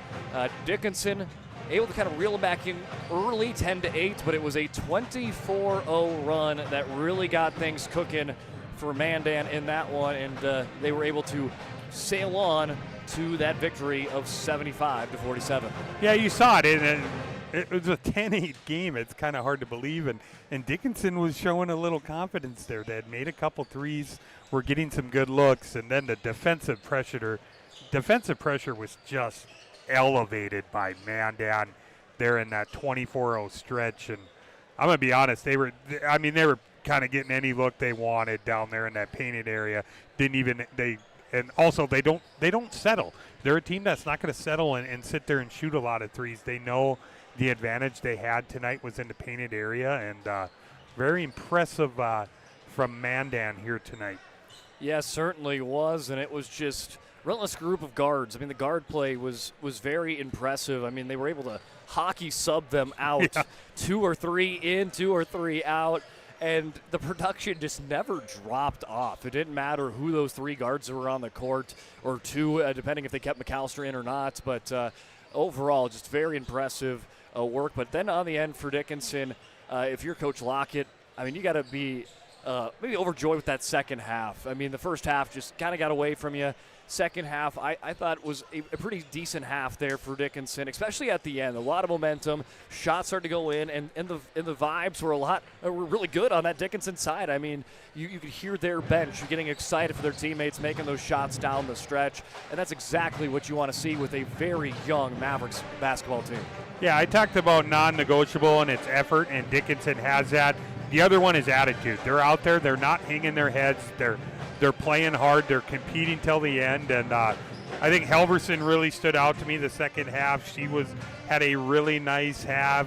Zastapol, I think the only advice, they got to just try and free her up a little more and get her some more looks. She has a really nice shot, and that kind of all starts with you got to be able to handle that pressure, because a lot of these teams are going to watch this film and they're going to look at the success Mandan had in that full court pressure and turning them over, and these other teams are going to mimic that and do these things because they know it causes some havoc for this Mavericks team. Taking a look at the final totals for tonight, we'll take a look at DHS first. Jenna Nelson with 4 points. Tatum Fisher, 2 off the bench. Aaliyah Zastapol, 8 off the bench, 8 all in that first half of play.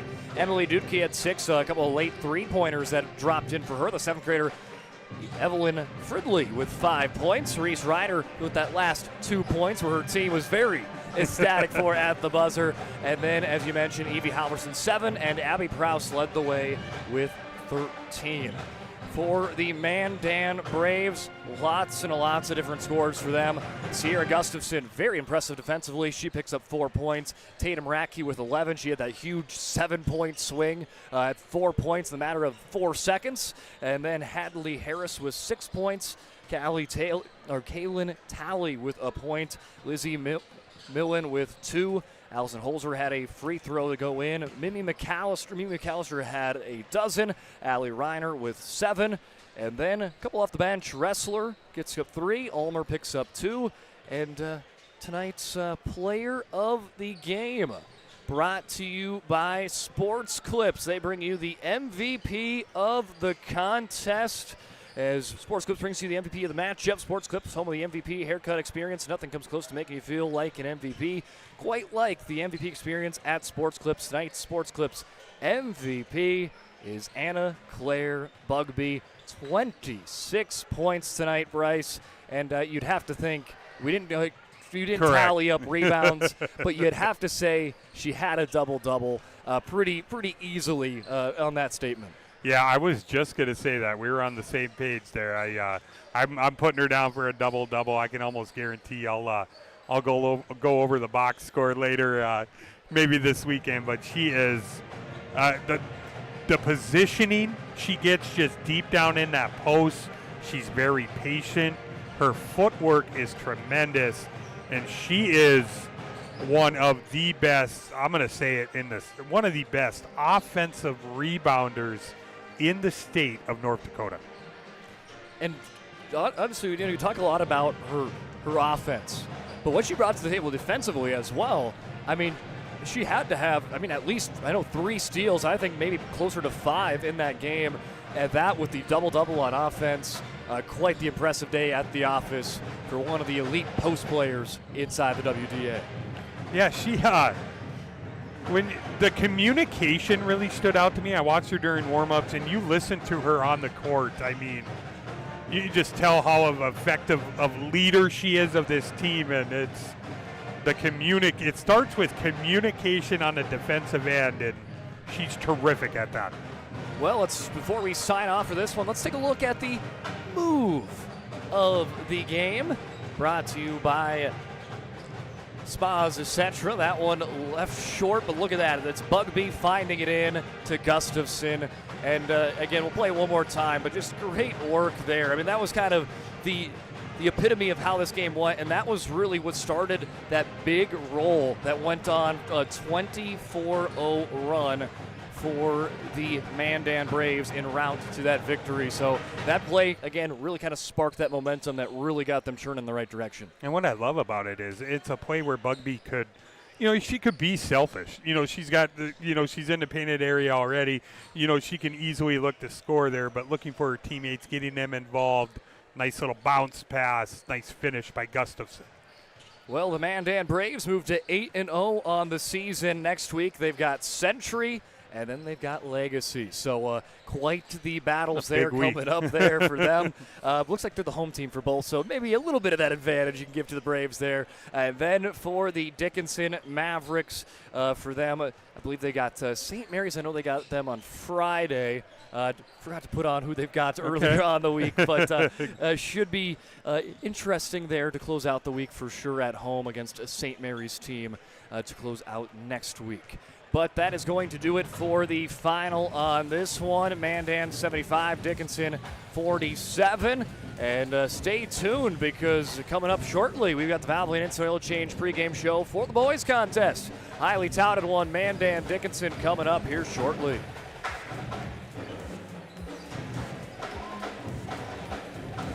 This presentation on the PSP Network is proudly brought to you by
social media platforms.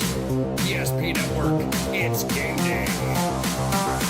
Dakota Community Bank and Trust, your trusted partner for commercial and business loans. We not only provide lending you need to grow your business, but we also reinvest in our communities. We believe in strengthening our businesses and creating opportunities for success. Choose Dakota Community Bank and Trust for your commercial and business loans, and together let's keep our communities thriving.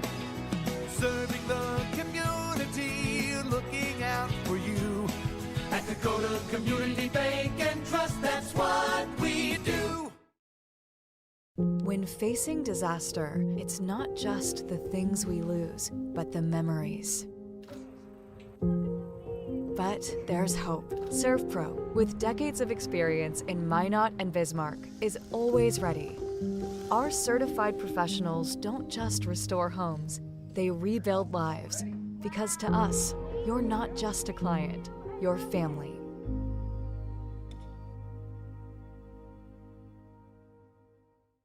Since 2003, the architects and engineers at Ackerman Estvold have been enhancing everyday life. From response times to commute times, we've helped create critical infrastructure, enhancing highway safety, flood protection, and public education. And we're no stranger to enhancing fun, family outings, and even game time. Ackerman Estvold, working to enhance your everyday life. Great news! If you're looking for a new vehicle, Ryan Family Dealerships has the best selection we've had in years. You'll find fantastic offers from Nissan, Honda, Chevrolet, Buick, GMC, Cadillac, Chrysler, Dodge, Jeep, and Ram. Hold on. Ryan sells Chrysler, Dodge, Jeep, and Ram? Yes, we do, and we'd love to sell one to you. Visit one of our 5 convenient locations in Minot and Williston. Get your next vehicle from a name you know and trust. Ryan Family Dealerships.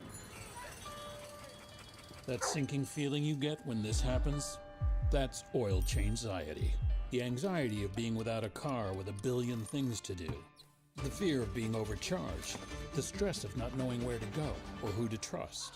But you never get those feelings at Valvoline Instant Oil Change, where you can watch us work right from your car, and we finish up in about 15 minutes. We changed your oil and did our 18-point safety check. Valvoline Instant Oil Change. Service you can see, experts you can trust. This presentation on the PSP Network is proudly brought to you by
media platforms.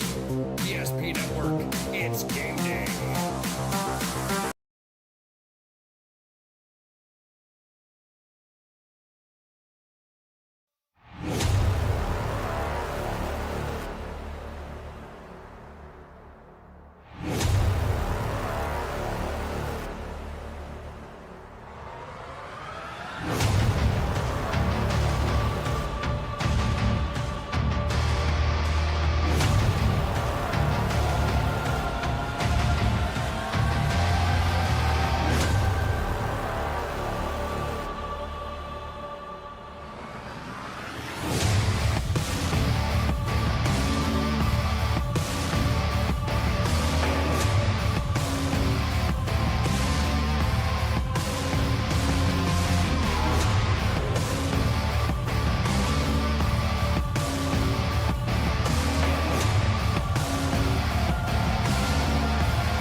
First game and the books, and hey, Bryce, let's play a second one. What's better than one basketball game, two basketball games? And this one looking to be a really fun one. As you can maybe tell on the records on your screen, Mandan 6-1, Dickinson 5-2. And I don't even think that tells the story of how good these two basketball teams are. I think we're going to be in for a fun one. Yeah, absolutely. I'm spoiled. I haven't been to Dickinson in a while, and then I show up, I get to call a couple games, and we perhaps have the boys' game of the week tonight. I mean, game of the evening here in Dickinson versus Mandan.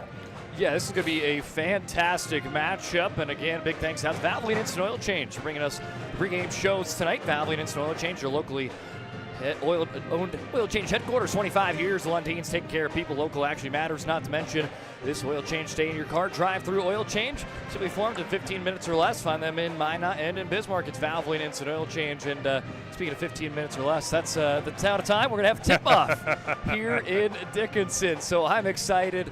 Bryce, I know you're excited. Let's start going through the pregame, and let's start it off maybe a little bit on the wide scope. Where these two teams line up in the state standings there on the left of your screen. Century, Bismarck, they're undefeated there in the last polls. They got Horace and Davies out of the east.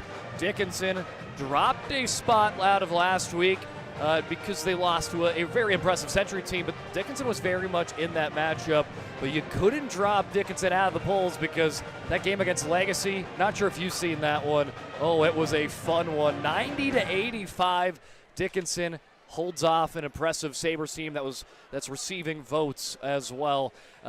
Mandan, your quote-unquote sixth team, Legacy number 7, St. Mary's number 8. So if you look at it that way, 5 versus 6 on the table tonight should be a very fun one. And we just saw the third team in the girls pick up a win there in Mandan just a bit ago. That's the state standings, so let's switch over to the double A standings out of the west there on your left side of your screen. Mandan, Dickinson, Mandan sitting right now third, Dickinson right behind them at that 4 spot. Two teams that were pretty much right around projected in that spot coming out of the year.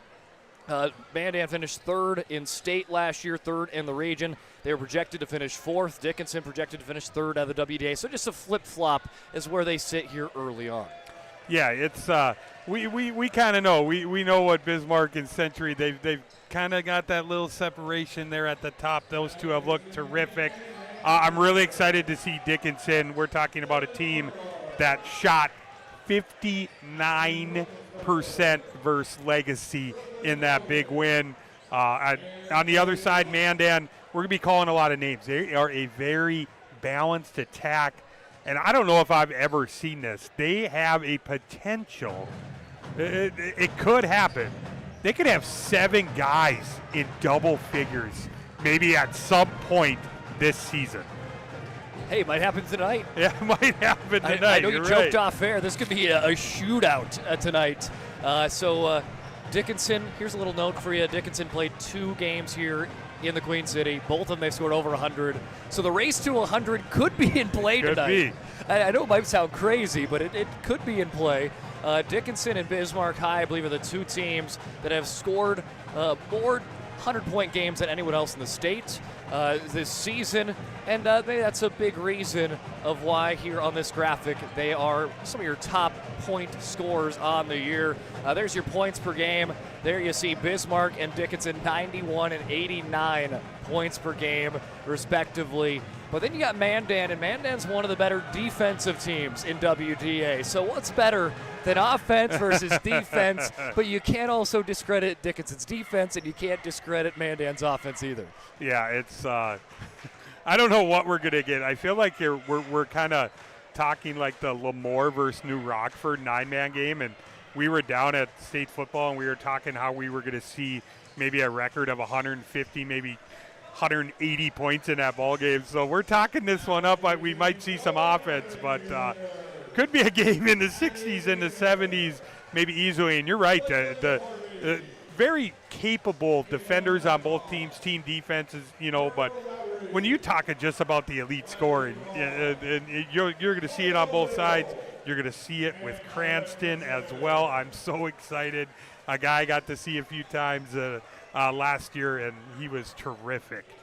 Well, let's just jump in. We're just throwing everything at you here here in this Valvoline Instant Oil Change pregame show. But let's talk about your X factors for Dickinson and quote-unquote three-headed monster against Legacy on Tuesday, where they pulled off a 90-85 win. There's your stats on the screen, and this is all in one game. Dylan Glauser, 21 points, 4 rebounds, 3 assists. Same game, Boston Cranston, 27 points, a rebound, 2 assists, 2 steals. And Nate Stevenson, Mr. Double-Double, 22 points, 11 rebounds, 4 steals. And I apologize, Stevenson's number 4, not number 5. In my head, it's from the football season where he is number 5. I just caught that now, but sometimes it's hard when they switch numbers for sports. Yeah, for sure. And I'm excited. I love Stevenson. I love his ability to rebound. I mean, at his size, he plays a lot bigger than he actually is. I mean, one of the elite rebounders in the region. Then your Cranston, with Boston Cranston, the first thing I think is he's very efficient. He shoots a high percentage from the 3. I mean, he's very effective around the rim. The field goal, the free throw percentage is there. I believe he shoots about 75% from there. And Dylan Glauser, I mean, he does a little bit of everything for this team. I was just talking to you about Cameron Wolf. It's been a while since I've seen him in person. I can't believe the jump he's taking. He looks like, you just know the amount of work these guys put in the offseason. It shows with Cameron Wolf when I first saw him. And Cameron Wolf has also had a great season as Correct. well. 13 points per game in 5 of the games he's played in. You got him, then you got Jordan Daychild averaging 7 points per game. Tristan Orton was 6 off the bench. Caleb Pollins around 4 off the bench.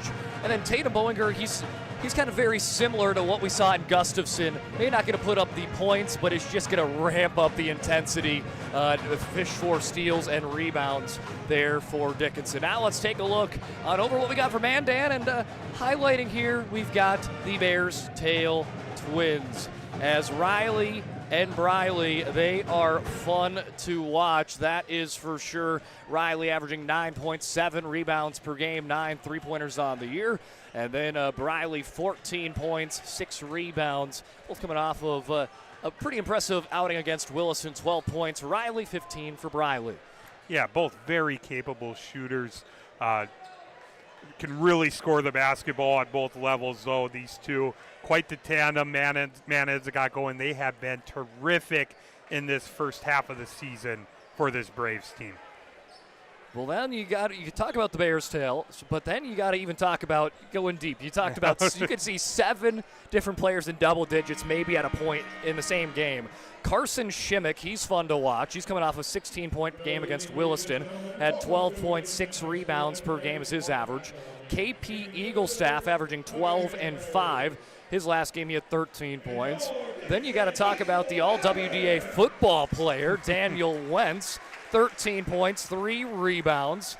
And then you even go in Eli Eaglestaff off the bench in his first year with Mandan, 8 points. He had 9 points just on Tuesday. And then Noompa Kirky, another great football player, averaging 8 points, 5 rebounds. So just the amount of depth for Mandan is exciting. Yeah, and it's kind of it's a guess on any single night, any given night with this team on the leading scorer and such. And they're not worried about that. Trust me, they've got their eyes on bigger prizes, and whoever may be going offensively for this team, they'll ride that.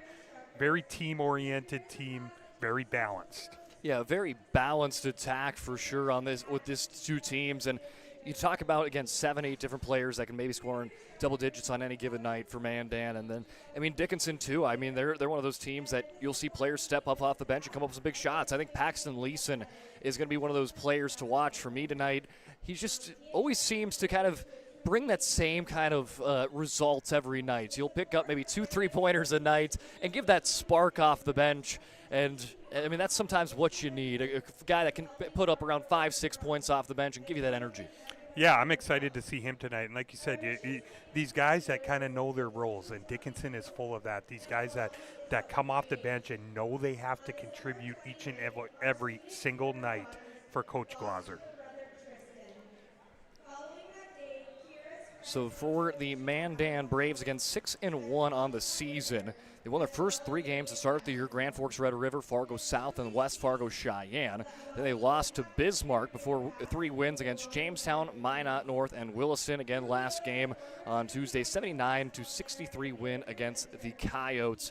And in that one, they trailed by 5 at the half. They had to bounce back and be resilient. And then what second half was that for Mandan, where they would end up winning that game by 16 points.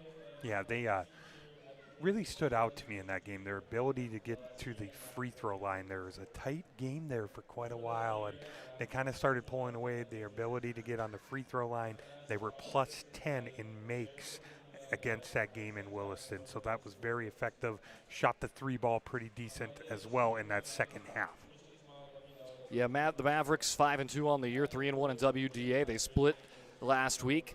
Or the last couple games. Century, they lost 64-71, and they bounced back with a win against Legacy this week, 90-85. Let's take a break, and when we come back, we'll have starting lineups as we near tip-off between Mandan and Dickinson. Our initial reaction when we realized he had 2 broken bones was fear. Then once we realized and got a plan with Trinity and our doctor, a lot of comfort. He told me that he can fix my arm, and he showed me a lot of stuff that he could do to help me.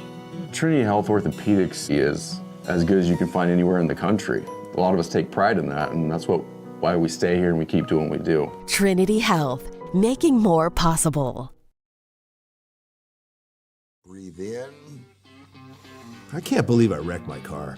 There's some things in life we can't control, but what's important is how we respond.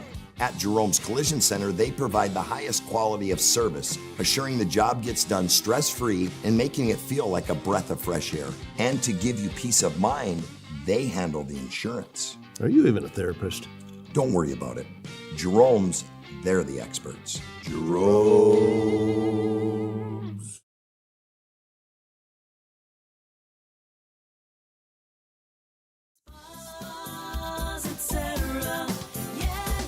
Spas Etc. is excited to introduce the addition of the Master Spas line, including the Michael Phelps Swim Spas. Enjoy the relaxing health benefits and enjoy 0% financing up to 72 months or up to $5,000 off on all spas and swim spas. You'll also find $2,000 off the MSRP on all pools and saunas. Come check out the outstanding lineup of Master Spas at Spas Etc. This presentation on the PSP Network is proudly brought to you by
Network on all social media platforms. PSP Network, it's game day.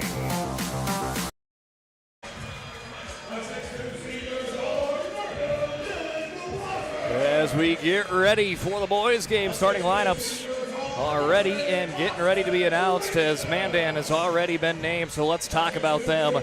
Starting at the guard, the seniors in at 6'2", Nupa Kirky averaging 8 points, 5 rebounds per game. Joining him is the 6'4" guard, senior KP Eaglestaff, 12 points, 5 rebounds per game. Riley Bearstail, the last guard, 9 points, 7 rebounds per game, and the 2 forwards, Carson Shimmick and Briley Bearstail. They're head coached by Brandon Schaefer in his 13th year. Again, Mandan 6-1 and 3-1 in WDA play. Who stands out to you in that starting 5? I mean, we talk about the balance attack. I like Kirky in there. He's just kind of directing. He's kind of the vocal guy there saying, hey, getting everyone on the same page, getting everyone ready for battle, because that's what it's going to be tonight. But I'm really excited for Briley Bearstail. I just the scoring ability, the length, the athletic ability really stands out to me. Like I said, I haven't got to see either team in person, so it's a real treat tonight for me, so I'm excited. Cameron Wolf, Nate Stevenson, the forwards for Dickinson, Daychild, Boston Cranston, and Dylan Glauser. The starting guards for the Mavericks will be moving right to left, but it starts with the Braves moving left to right. They'll start it off with KP Eaglestaff. Whips it out to Kirky. Kirky fakes to the left, goes to the right, whipping it out to Shimmick. Now Briley Bearstail flips it on to Eaglestaff, sees some open ground on the baseline. He floats it in for 2. I like that little hesitation. Nice finish at that rim. Like you said, a little float over the hand of the defender. Nice start for Mandan. Glauser. Nice find to Cranston, extra pass. Jordan Daychild letting the 3 go, not going to go. Wolf tries to get the rebound, but it's Briley Bearstail that comes down with it. Kirky, little shake and bake. He's going to work into the paint, flips it out. Here comes a 3-point try for Riley Bearstail. He fights for his own rebound, but he'll be the one getting tagged with the foul. You see Kirky, he loves to just, the first couple plays here, get in that middle of the lane, see if you can draw a little extra defender, getting some open looks here for Mandan.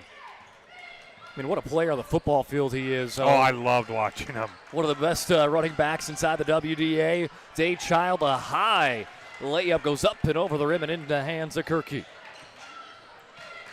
KP Eaglestaff, he's got the lone points on the scoreboard. He hands it off to Carson Shimmick, left hand, won't get the finish. Brought down by Daychild. He finds Wolf, who's open on the right side of the court. Works to the left side to Stevenson. His pass to Daychild. Daychild wasn't paying attention. Wolf tries to keep it from going over the back, but it goes out of play. A little miscommunication there, resulting in a turnover. But like, this is what I said about Wolf.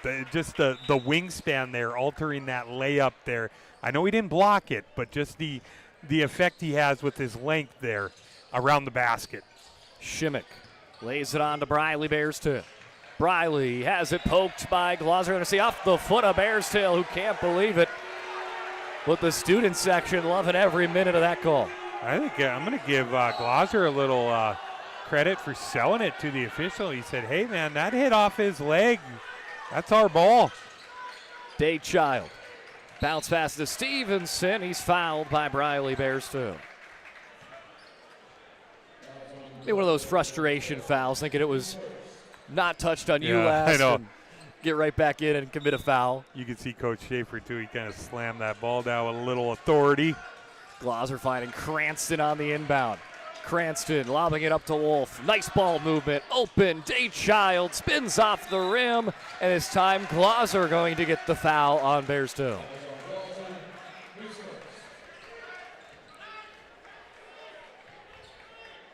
First couple of minutes, kind of the feeling out period between these two heavyweights. Yeah, a few whistles here early. They'll get settled in here, though, offensively. If I were a betting man. Bearstail finds Eaglestaff backdoor, works the baseline, blocked away by Cameron Wolf. Stevenson tries to work to transition. It's poked back by Bearstail. Stevenson reels it in to Wolf. Corner 3, skips off the rim. Stevenson puts it out as he's stumbling backwards. But what effort there from number 4 in white. Yeah, we talked about it. His ability to rebound on both ends. Here comes a 3 for Riley Bearstail. That one off the back of the rim. Cranston Heard the the little footsteps there at KP Eagle staff. Here's a Euro step for Cranston. Textbook Boston Cranston. It's the Euro step and that slight hesitation, kind of almost falling back there, getting it up on the rim. Nice finish. Bears tail in transition. He draws the foul on Wolf.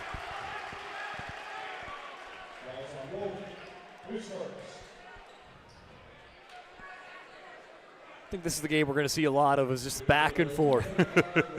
It is hectic pace right now, and I know that's what we expected, but both coaches probably saying, hey, let's take care of the basketball a little. Let's slow down a little bit. It's so easy to get caught up in it, though. I mean, when you got back absolutely. and forth, sometimes it's hard to slow things down. As Riley Bearstail, one of their leaders in scoring this season, he'll go 1 for 2 at that trip and put the Braves up 3-2 on the BNC National Bank scoreboard. Cranston, nice find to Glauser. He won't pull the trigger there, but in front of the Mandan bench. Finds it to Stevenson, up and over to Cranston, catch and shoot 3 off the rim. Stevenson battles for the board and draws the foul. It was going to be called on Shimek, who was falling down and grabbed the arm of Stevenson in the process. It is a battle in the paint there. Stevenson winning that one, getting the foul, I believe it was on Shimek. They are battling underneath there. Stevenson wide open. He was baited to shoot the 3, and he said, I'll take it, and I'll make it.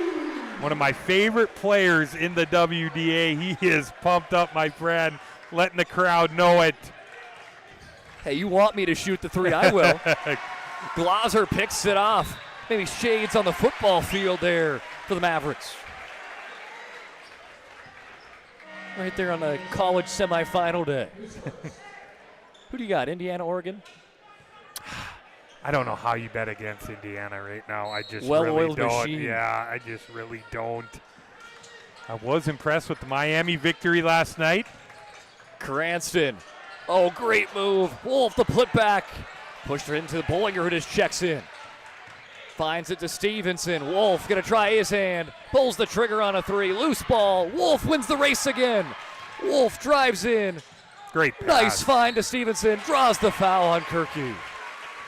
Great pass. You see it, Dickinson doing a great job. Cranston a number of times getting in the lane there. Wolf very unselfish. Nice find to Stevenson. He's fouled into the charity stripe for a couple. Stevenson picks up the first. And in that sequence, you just see, I mean, what was that, second, third, fourth, fifth effort? I mean, it was just offensive rebound there for Dickinson. And it leads to at least 1 point from the charity stripe. As Stevenson looks to go 2 for 2. A couple new Braves check in. Eli Eaglestaff as well as Daniel Wentz check in for them as Stevenson dribbles that one off the rim. They quickly work it to Briley Bearstail. Eye up the glass, brought down by Stevenson. He pushes tempo to Glauser. Glauser's got Cranston. He's going to take off with it on the runway a little too hard. Who's it last touched by? It's going to be a 3 on either side, but they're going to say Eaglestaff the last one.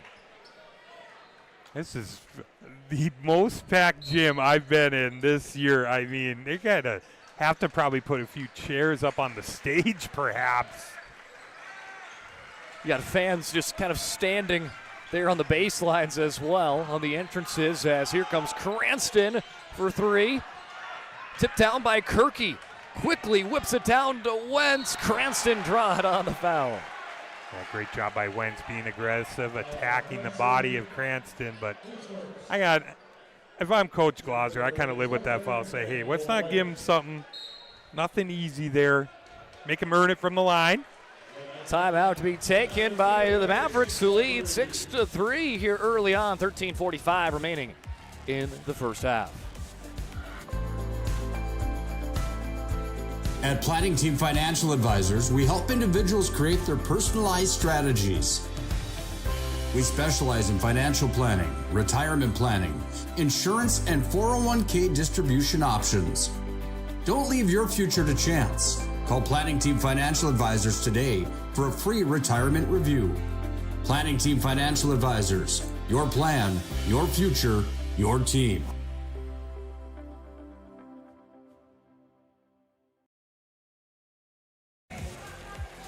Welcome back in. There's the student section. Jersey day. You got Elway jersey, Justin Jefferson, Anthony Edwards, Ellen Iverson. I think that's my favorite one out of the bunch. That's a good one, that old school one. I saw a Trae Young Hawks jersey, so someone's going to have to update their jersey collection. Who does he play for now? He got traded to the Wizards. Oh, really? See, that's how much I keep hitting up for the NBA. First one knocked down for Daniel Wentz. More of a college guy myself. Yeah, there you go. Keep everyone updated. Second one is good. Daniel Wentz hits a couple there for the star receiver on the football field. Cameron Wolf works down to the low block, kicks it out to Cranston. Pump fake, buys time, fires a three, just off course. Kirky hustles down the court. Hands it off to Eaglestaff. KP facing Bollinger, has a little bit of the height advantage, but Bollinger, ever so gritty, comes away with it. It's a great cheer from the Dickinson faithful. Stevenson finds Cranston. A lot of chaos down in the paint, but Cranston makes it pay off. I love it, the patience there underneath to get the defender to fly by. Nice finish by Cranston. Glauser comes away with another steal. Bounces it to Cranston. Cranston, nice find. Stevenson for the lay-in. You see it, their ability to turn you over, that no-look pass. Cranston to Stevenson. Wentz, his pass broke up by Stevenson. Into the hands of Wolf. Nice little razzle-dazzle as he comes in. Glauser breaking some ankles there as Bears tail hits the deck. Crowd getting into it. Stevenson, a little fadeaway jumper, left it short, brought down by Kirky. How you liking this crowd here today, huh? Yeah, like you said, a little hectic pace. The crowd has matched it. The energy in here very high. Three-point try is hitting the deck there. It was KP Eaglestaff. Last touch by Eli Eaglestaff. And Tristan Orton checking in for the first time for the Mavericks as Shimmick and Riley Bearstail check back in. And here comes Paxton Leeson. If you get your bingo card, maybe put a Paxton Leeson early 3 on it. I like Paxton Leeson. I already noticed the shoe game. He's got the job. Morant's on. Very jealous. Big shoe guy there? Big shoe guy. Love it. Orton on to Leeson. Lobs it up. Glauser tames it down. 12 seconds on the shot clock. Tatum Bollinger loses the handle. Kirky pushing tempos. Got some numbers. Nice little find as Shimmick can't get the roll. Putback effort, draws the foul. I think they got offensive here. I think they did too. It's going to be on Shimmick. That's going to be his second already here in this first half.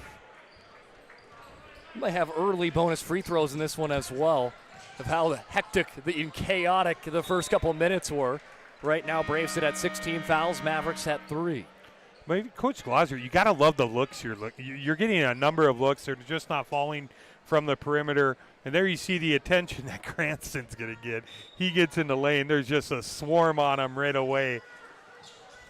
They'll get it into Cranston. Picking up a screen from Orton. Cranston carves his way in. Somehow finds an opening. Can't get the roll, but will get the ball back. Fishes it out to Orton. Tristan Orton, a little half spin, buys some room to give it to Bollinger. Bollinger to Leeson. Nice ball movement. Cranston, the lefty, off the mark as Glauser spikes one down off of Wentz. Great job by Glauser keeping that alive, throwing it off the defender, gaining another possession here with 17 on the shot clock for the Mavericks. Orton to Cranston, drives in, rushes off the rim. There was just so much traffic there. A lot of Braves stacking up the paint. Kirky swings it in. Bears tail. Not going to get it on the left-hand look, but taken away by Daniel Wentz. The steal, not quite the score, but he draws the foul. I like Wentz's activity here off the bench early in this one. Coming up with the steal there. Back to the free throw line. Take that one on Tristan Orton, his first. Wentz, sitting around 73% on the season from the charity stripe. And that one drains in. He's a perfect 3 for 3 today. Yeah, we might see we have 6 team fouls on Mandan, 4 on Dickinson. We still got almost 11 minutes here in this first half. And once a perfect 4 for 4 today. Two perfect trips he's gone on this far and brings the Braves within 3. Mavericks lead 10-7 up by a possession. Orton bounce passes it to Wolf. Slings it to Leeson. That's the look they wanted. Skips off the back of the rim. I'd sent it a number of looks from 3. Nothing falling early.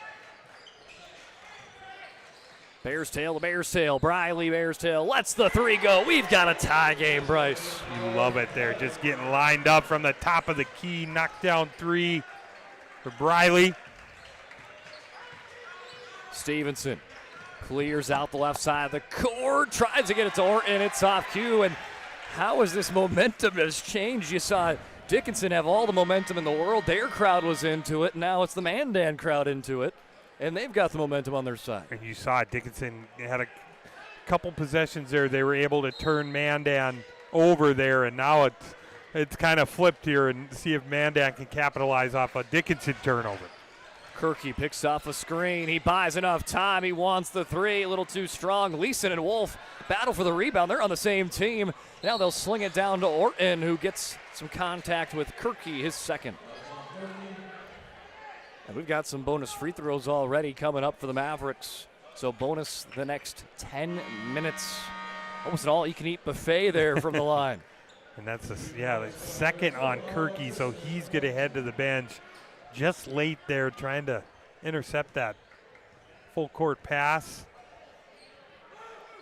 Orton on the 1-and-1. Got to make the first one to shoot the second one. Orton does. So he'll get a second go at it as well. As he's now 30% at the charity stripe in his limited attempts, 3 for 10 on the season, around 6 points per game. That's what he's averaging. He'll pick up an early 2 in this one off the bench is Orton. And we've got a timeout brought to you by First International Bank and Trust. Mavericks back up on top after a pair of Orton free throws, 12-10. For decades, Nodak Insurance Company has been serving our state's residents in good times and challenging times. We come together for the greater good, from simple acts of kindness to company-wide efforts that make a difference in our community. It's who we are, rooted in North Dakota and ready to serve when it matters most. Nodak Insurance Company, agents with answers. Darren Johnson, Cody Olson, and Scott Wilkins, your agents with answers in Mandan.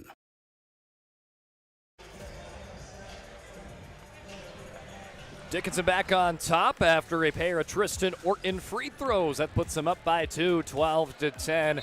Bryce, what have you seen from these two teams here in the opening couple of minutes? It's just, settling in. We've seen the hectic pace, which we expected, but just kind of settling in the half court here for both teams. Nice finish there.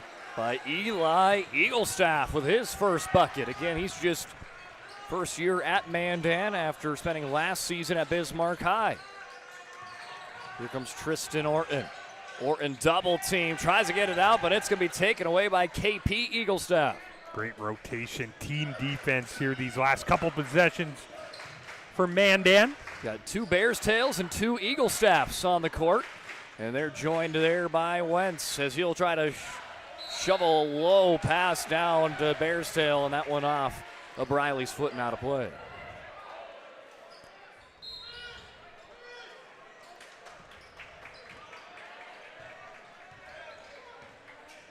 Drilled up by Datechild. Whips it to Stevenson. Stevenson hands it off to Leeson. Leeson with the low dribble, starts to attack, spins around, finds Stevenson. Stevenson to Leeson. He likes the corner threes, and that's why sharpshooter Leeson tallies 3. That's his spot there. Good find. Good production off the bench here for Leeson. KP a little bit hard on that shot there. Stevenson one hand. He's used to that for the football field. Trying to find Wolf this time, but that one out of play. Yeah, a little frustration there from Stevenson. Just not on the same page there with Wolf I think he thought Wolf was cutting all the way to the bucket there. He kind of hesitated. As Bears 2. He'll walk it up the court. Finding it to Riley. Now to Wentz. Wentz, nice find. Eli Eaglestaff. He's got the last couple of buckets for Mandan, does Eli. Great find by Wentz, finding Eli Eaglestaff in the middle. Right in the painted area. Nice start to the game for Eli Eaglestaff, averaging 8 points per game. Dade Child whips it out to Leeson, fakes the pass to Orton. Now he'll drive in off the side of the backboard, and it goes right to KP Eaglestaff, with the Braves having an opportunity to take the lead on this possession, and just off the left of the rim. Good look, though, there for Eaglestaff. Stevenson, he's going to want another three. He hit one earlier today. This one is just off the mark. And going out of play there. Just a couple of miscommunications on the passes from both sides. It really has. It's been a number of turnovers, but it's been on both sides here. You see KP Eaglestaff just trying to press the tempo there, and Wentz just wasn't ready, wasn't looking. I feel like the first 3 minutes of just complete chaos has worn on these teams because the tempo's starting to slow down as the game has continued. And I said it. We were talking about all these points. We may have a first to 60 situation here tonight in Dickinson. Wolf pulls up, baseline, jumper hits. I mean, that's his game, that little mid-range area.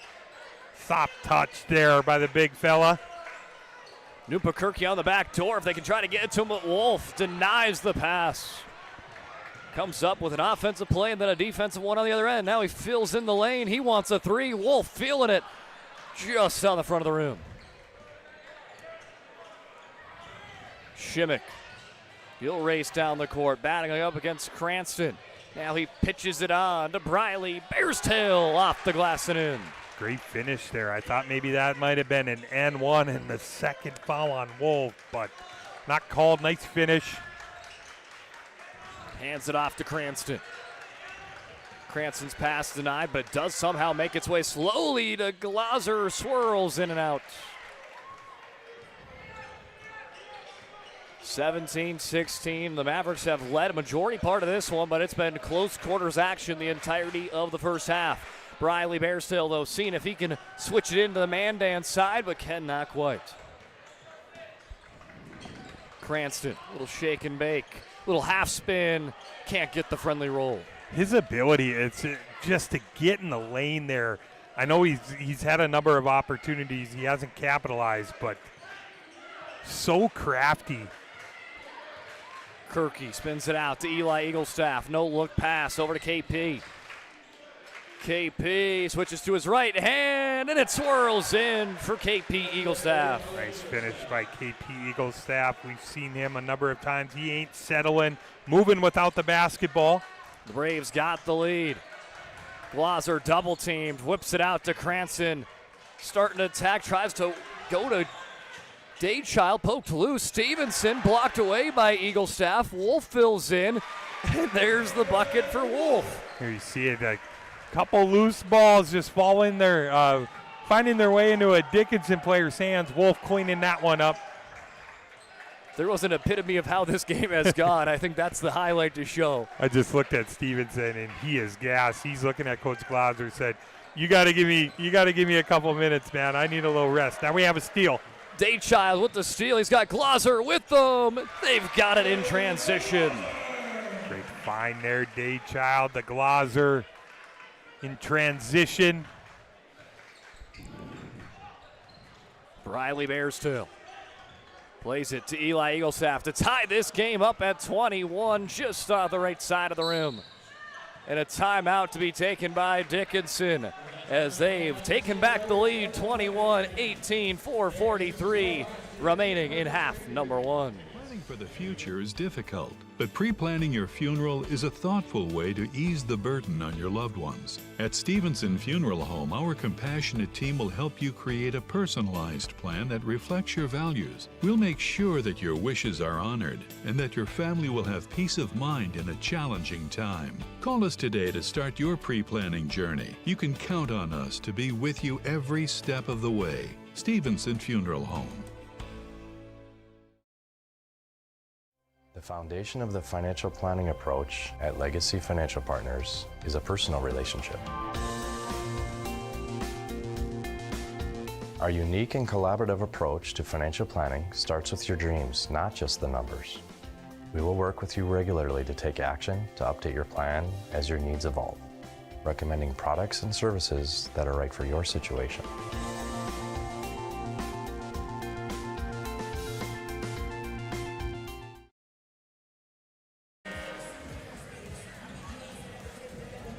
Nate Stevenson going to take a much-needed rest. Yeah. As you mentioned, he was gassed right before the timeout. And I've seen 2 games here at Dickinson High this year for the Mavericks.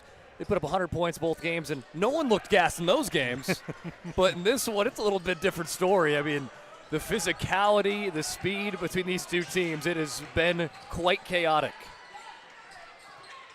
Logan Bedsole checks in for the first time today. He'll lay it on to Cranston. Finding it to Glauser.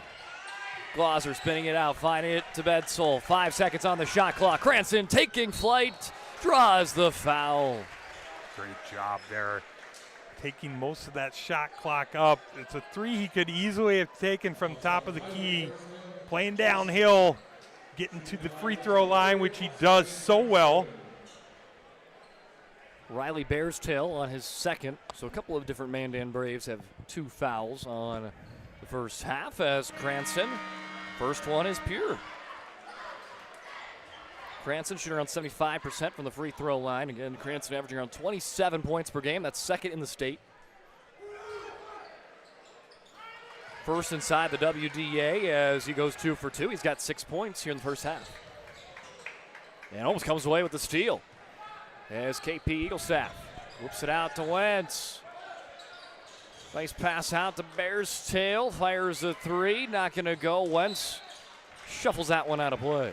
It's a great look, though. Once again, it's been a number of good looks for both teams. Just the inability to shoot the 3 ball has kind of been the story here in this first half for both teams.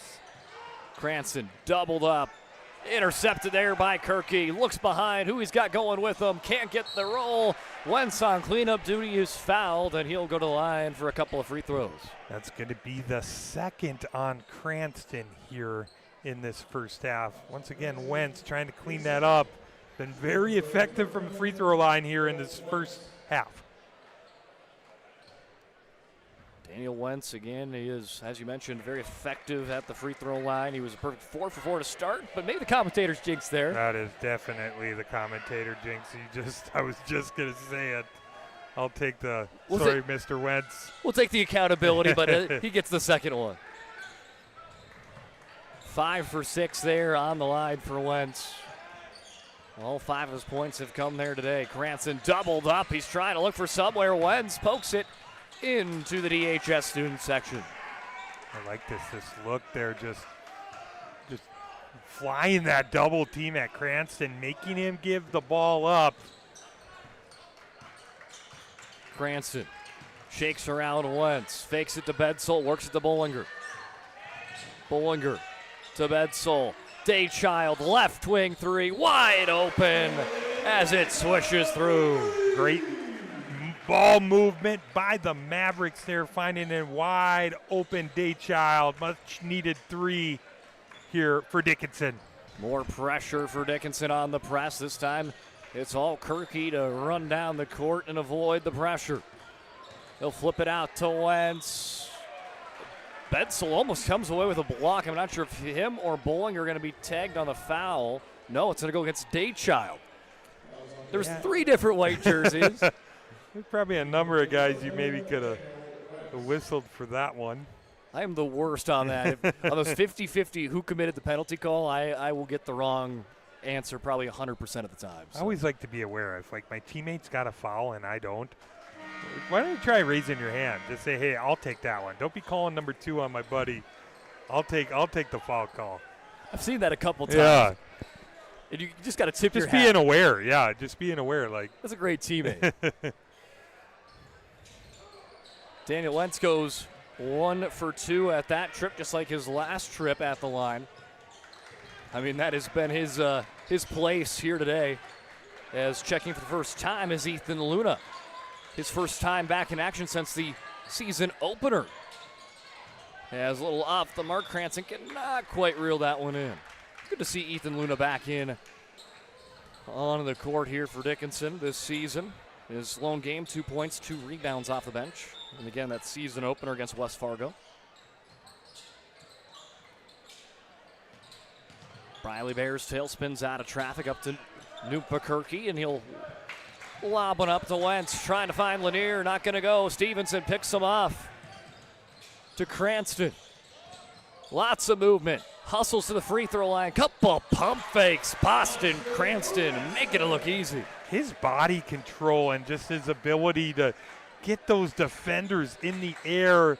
Then you see the mid-range game from Just the creativity of Cranston, though. I mean, just to buy yourself that space. And here comes Kirky. Can't get the first one. Can't get the second one either. Good effort, though, there from the senior guard. I love that defense from Stevenson straight up. But now Wentz with a steal. Wentz pickpocket Stevenson. Can't get the layup to go. That would have been his first field goal of the day. He has a lot of free throws, but here's Bollinger on the other end with his first bucket on the night. And that's what normally kind of happens in those situations. You have the bunny layup, you miss it. It's Dickinson going the other way with numbers, finding Bollinger for a layup. As Dickinson having their biggest lead of the ball game, up by 10. Briley Bearstill picks up a loose ball in the corner. Bearstill, the Lanier into the corner. Daniel Wentz for 3. God, that's got to feel good if you're Wentz. You know, you missed the layup. Little knocked out 3. Had a little smile to his face on that one. Luna with a 3 of his own. His team jumping up off the bench. They know what it means after missing some games to try to get that early bucket back. But here comes KP Eaglestaff to Kirky. The Braves trying to come right back before half. Kirky fights through some contact off the glass and out. Bollinger, nice bounce pass to Glosser in transition. You see it. Kirky out there on the outside. Dickinson's going to let him have that shot. Once again, it's Stevenson's presence in the paint, going straight up. Such a great defender. Back to Wentz. Glosser hustle play. Who's it last touched on? They will say Glosser. Two of the best wide receivers in the state right there, battling for a loose ball on the hardwood.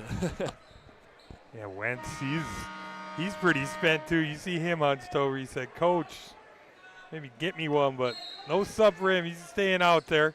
And Coach Schaefer saying 27 seconds. Yeah, exactly. Eaglestaff whips that one past Wentz.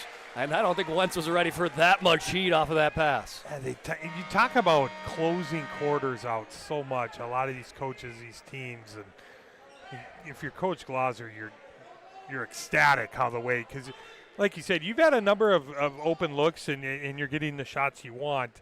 Just hasn't been very. You're not shooting that high percentage, but the defense is there. You try and close this quarter out, this half out, maybe with a double-digit lead. Dickinson lucky it's not hockey. Might have been called with a too many men penalty there, but they got it all sorted out. Got the 5 on the court they want here for the last possession. Dickinson probably going to hold for the last possession unless Cranston sees what he likes, and he does. Left-hand finish for Boston Cranston. 3 seconds. Can they get a shot off at the buzzer? Wentz does. Just a little too much power, and the Mavericks able to go on a run to close half number 1. They jump out to the lead at half, 34-23 against Mandan. After quite the chaotic first couple of minutes, pace settled down, and the Mavericks able to pull away with the lead as we head on over the Charbonneau Car Center. Halftime show when we return. This presentation on the PSP Network is proudly brought to you by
media platforms.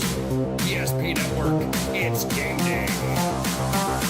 Dakota Community Bank and Trust, your trusted partner for commercial and business loans. We not only provide lending you need to grow your business, but we also reinvest in our communities. We believe in strengthening our businesses and creating opportunities for success. Choose Dakota Community Bank and Trust for your commercial and business loans, and together let's keep our communities thriving.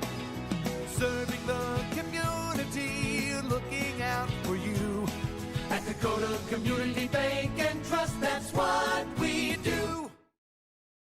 Planning for the future is difficult, but pre-planning your funeral is a thoughtful way to ease the burden on your loved ones. At Stevenson Funeral Home, our compassionate team will help you create a personalized plan that reflects your values. We'll make sure that your wishes are honored and that your family will have peace of mind in a challenging time. Call us today to start your pre-planning journey. You can count on us to be with you every step of the way. Stevenson Funeral Home. When facing disaster, it's not just the things we lose, but the memories. But there's hope. ServPro, with decades of experience in Minot and Bismarck, is always ready. Our certified professionals don't just restore homes, they rebuild lives. Because to us, you're not just a client, you're family.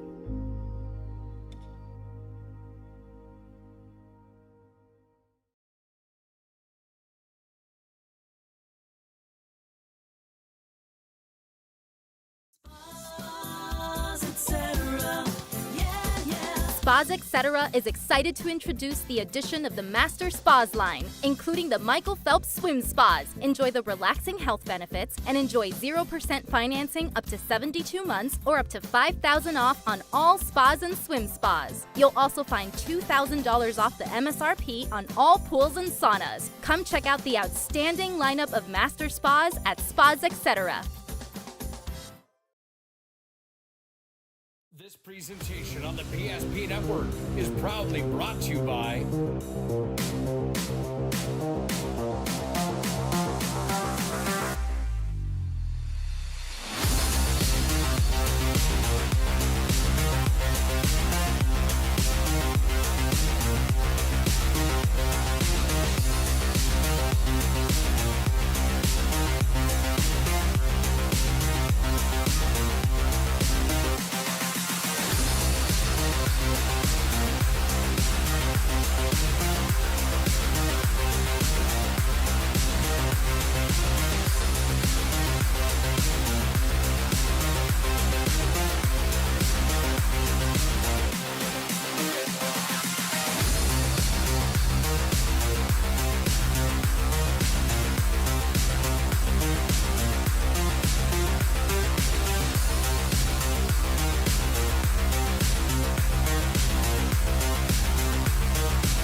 on all social media platforms. PSP Network, it's game day. At Ryan Buick GMC, we treat every day like game day. 1.2-liter turbo engine, ultra-wide screen. 1.2-liter turbo engine, ultra-wide screen, on 2. Ready? Ready. We know how to get you in the right vehicle. Blue Canyons, and hut, hut. From the test drive to the handoff, we make every step easy. This season, start your drive at Ryan Buick GMC.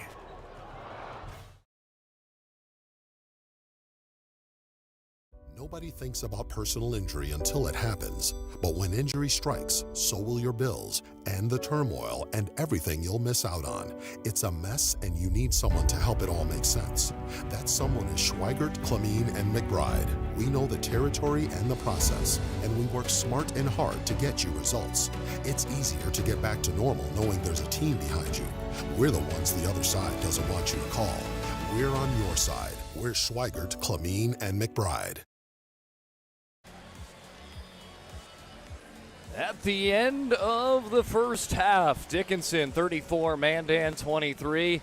This one was close the entirety there of that first half until the kind of the very end, or Dickinson started to find that momentum.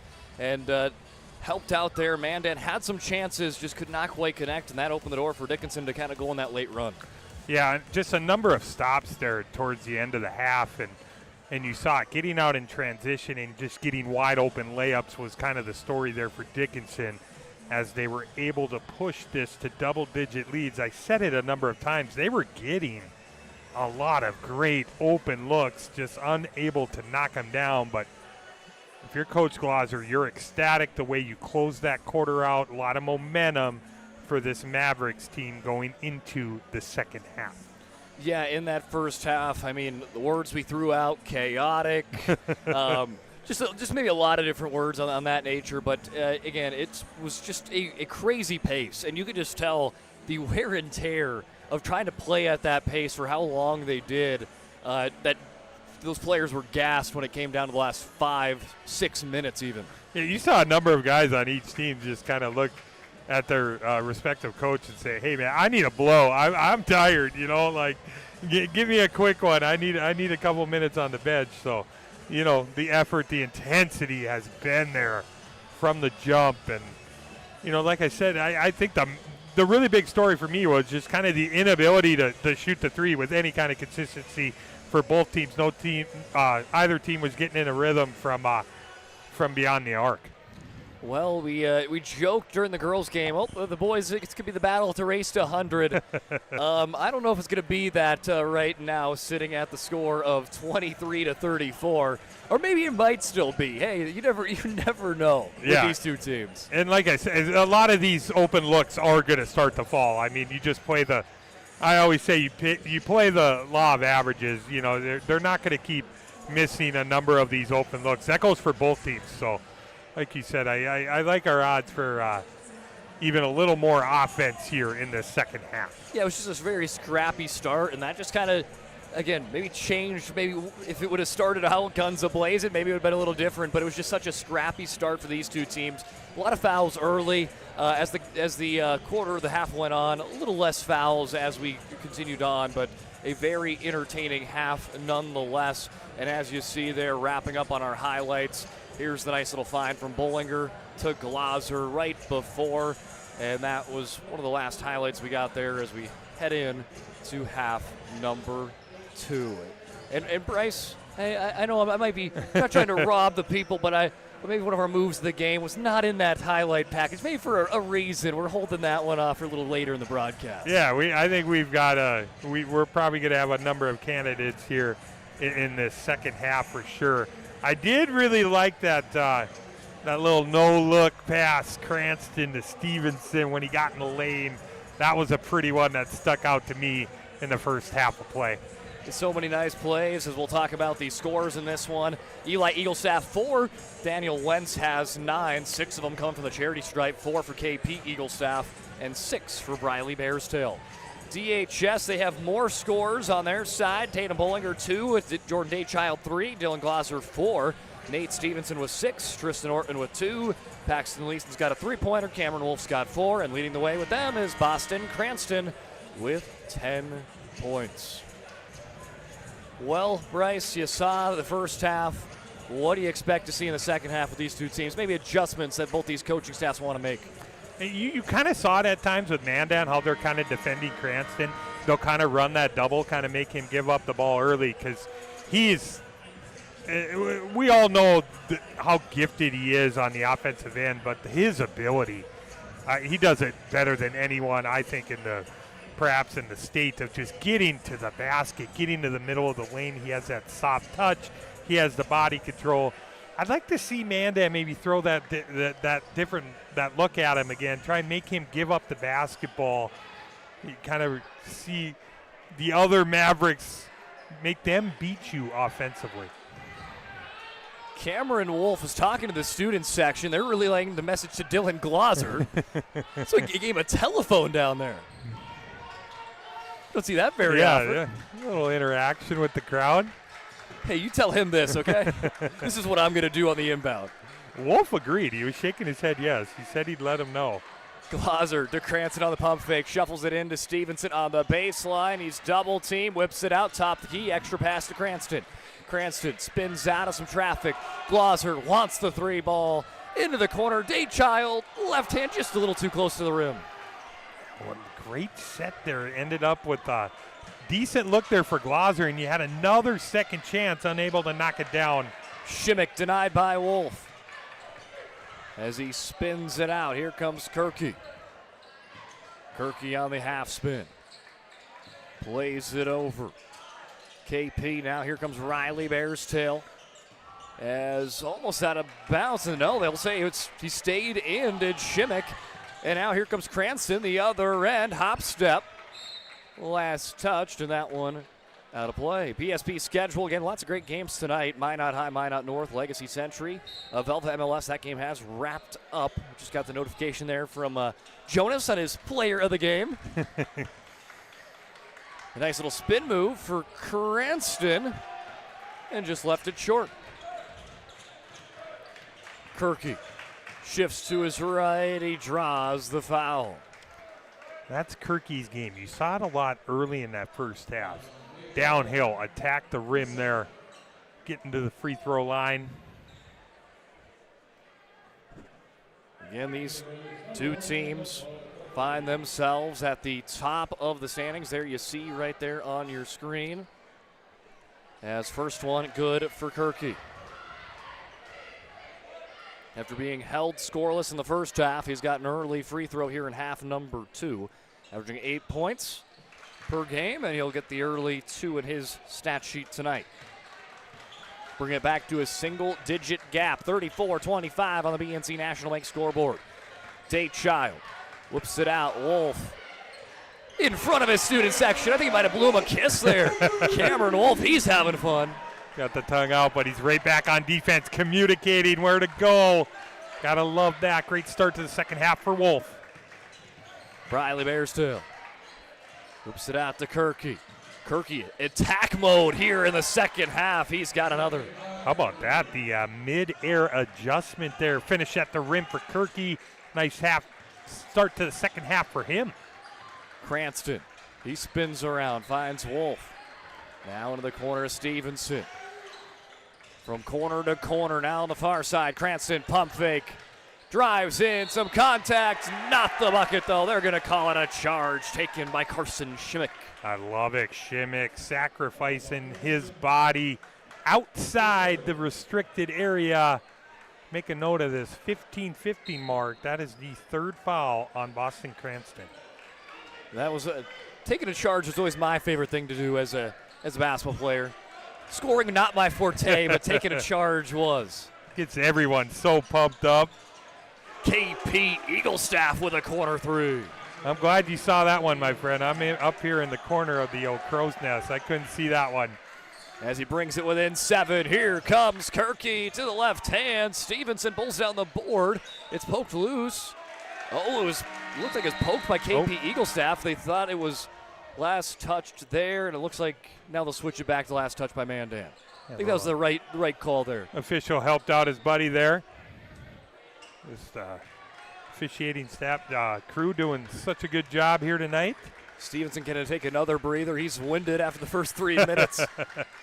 Shows just how much these kids have put into this contest tonight. Cranston, the Polans who just checked in. Here comes Wolf. He's already got a three-pointer. Left that one short. Hey, may as well just call that one an assist. Right in the hand of Daychild. Yeah, Wolf's going to say all day, man. That was a pass for sure. Don't be giving me a shot attempt in the book. I'd say it's a pass. It was right on the money of Daychild. As here comes KP Eaglestaff after his 3 last possession. Fighting for the rebound is Shimmick. Can't get the first one. That shot was backwards there for Shimmick. Now let's shuffle it on to KP Eaglestaff for the bucket. I don't know how many chances it was, 4 or 5, but it ends up in the basket there, cutting the lead down to 7 here. That was a big shout there from Schaefer, head coach of Mandan on the sideline. He loved the effort. Here comes Wolf, left it short. Shimmick with the board. Kirky with his purple Nikes. Works to the right, lays it on to Shimmick. Shimmick, nice find. Bearstail in transition and 1. Riley Bearstail's got 8 points tonight. Great screen there. Briley finishing at the rim, and one opportunity. Nice spurt here by Mandan. And that's what they needed. After Dickinson had a great close to first half, you knew Mandan needed to have that strong punch to start to get right back into striking distance. And that is what Briley Bearstill does on the N1 as the Braves within 4. After trailing by 11 to start the half. Polans, today Child. Pass to Glauser, tipped away by Bearstill. See a number of deflections, turning up the defensive pressure. I like it. Mandan in the second half too, not settling as much. Wolf fakes the handoff, drives in, off the glass and in for Cameron Wolf. Great finish through the contact there, Wolf. Kirky runs past Polans. Polans pressured by Glauser. Pump fake for Eaglestaff. Nice find. Kirky can't get the roll, but the putback effort, give it to him. Help him in the offensive rebounding department too. Nice putback off his own miss. Hey, what's better than a bucket? Hey, a bucket and a rebound. Glauser wide open, and one for Dylan Glauser. I love it. Glauser downhill right into the body of Mr. Wentz, drawing the foul, and one opportunity for him. Glauser averaging 12 points per game. He's got 6, coming off a 21-point performance against Legacy on Tuesday, where him, Stevenson, and Cranston all had 20-plus point performances. Yeah, 90 to 85, I believe, in that ball Yeah. game. I mean, you go 90 points, wow. And then you say, well, that's their third highest total on the year. You got 101 and 124 in a game. You start getting point totals, you get easily a few guys over 20. Can't get the three-point play to connect for Glauser as Eaglestaff cuts through, loses the handle on it. Daychild hustle effort, works it to Cranston, loses the handle into the hands of Riley Bearstill. Well, that's a great job by Riley getting back there, not letting Cranston have the easy one. Glauser plays it near midcourt to Daychild, back to Glauser, now back to Daychild. They're playing a little tic-tac-toe. Little hot potato action. Now Cranston takes it in the corner. He's double teamed. Trying to fish it out to Glauser's, trying to help him out, but Wentz with the steal. Eaglestaff to Wentz, field in the lane. Stevenson, now they got numbers, end-to-end action on the other end. Stevenson, Glauser, and one. Looks like a replay once again here. Glauser an N1 opportunity. It's Stevenson getting the fast break going as KP Eaglestaff got caught in the air. Turnover. Mavericks out in transition. For hockey fans, this is looking like 3-on-3 overtime, the way they're going up and down the court. Fast break opportunity after fast break opportunity. And this time, Dylan Glauser will get the three-point play. 46-37, Mavericks back up by 9. Wentz. Quick pass, Riley Bearstill finding it to KP Eaglestaff. Great job by KP cutting there, finishing at the rim. As they hand it off to Bollinger. Bollinger, the senior guard, hits the brakes, finds Stevenson, almost poked loose. He gets it back, Leeson for 3, in front of his student section. He's got it. That's what Leeson's out there to do. We know how lethal he is from downtown. You warned me, Brock. Couple made threes in this one. Leeson, he wants an extra one. A little too hard on that one. Glauser gets the board. Stevenson shuffles through. Leeson wanting it again. He's got it. He's pumped up. Dickinson's pumped up. They're back up by 11. Timeout taken by Mandan. Will take one with them. Brought to you by First International Bank and Trust. Dad passed away. He was 63 years old and he passed away of a heart attack. At the urging of my wife, she had been asking for years that I get a heart screening. Dr. Mertz did not hesitate to order a test for me. Dr. Canver, there are 8 billion people in this world, and there's only one person in the world that has held onto my heart physically, and that's Dr. Canver. It makes you know that if there is an issue, what better place is there to be? Breathe in. I can't believe I wrecked my car. There are some things in life we can't control, but what's important is how we respond. At Jerome's Collision Center, they provide the highest quality of service, assuring the job gets done stress-free and making it feel like a breath of fresh air. And to give you peace of mind, they handle the insurance. Are you even a therapist? Don't worry about it. Jerome's, they're the experts. Jerome's.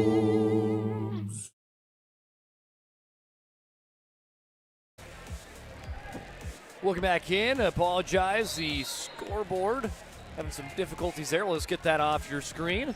And we'll let you know old radio style there, Bryce. 52-39, Mavericks lead, 11:30 on the board. Dickinson saw Mandan reeling them in, but they've got the momentum back on their side. Big thanks to some Paxton Leeson three-pointers. Yeah, just instant energy off the bench was Leeson. Extending the lead by Shimmick. Bears tail, nice find to Wentz for 2. And count that at end 1 for Wentz. Yeah, he's going to try and make it 3 here. Nice answer out of the timeout for Mandan. 52-41. 11-10 on the board as Wentz can't quite get the three-point play to drop, as Leeson will fish it on over to Glauser. Glauser to Leeson, picks up a screen.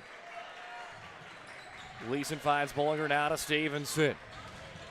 Nice find, here comes Daychild off the mark. Kirky hustling down into the corner, 4-3. Daniel Wentz, what a game he's having. 14 points for Wentz.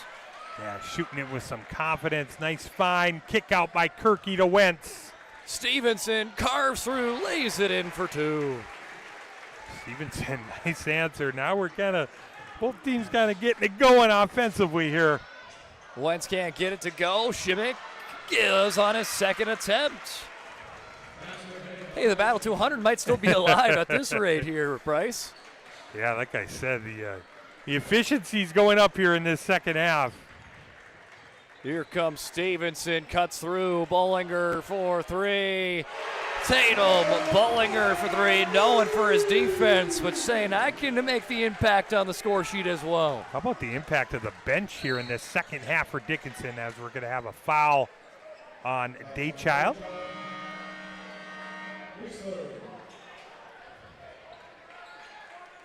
Foul there on Daychild. Eli Eaglestaff, who had a really solid first half. He checks in for his first time here in half number 2. They'll inbound it into Riley Bearstail. Bearstail whipping it out to Eaglestaff. Back to Bearstail. Here comes a three-pointer. Riley Bearstail for 3. Kind of been each team, there's been a couple runs here in this second half.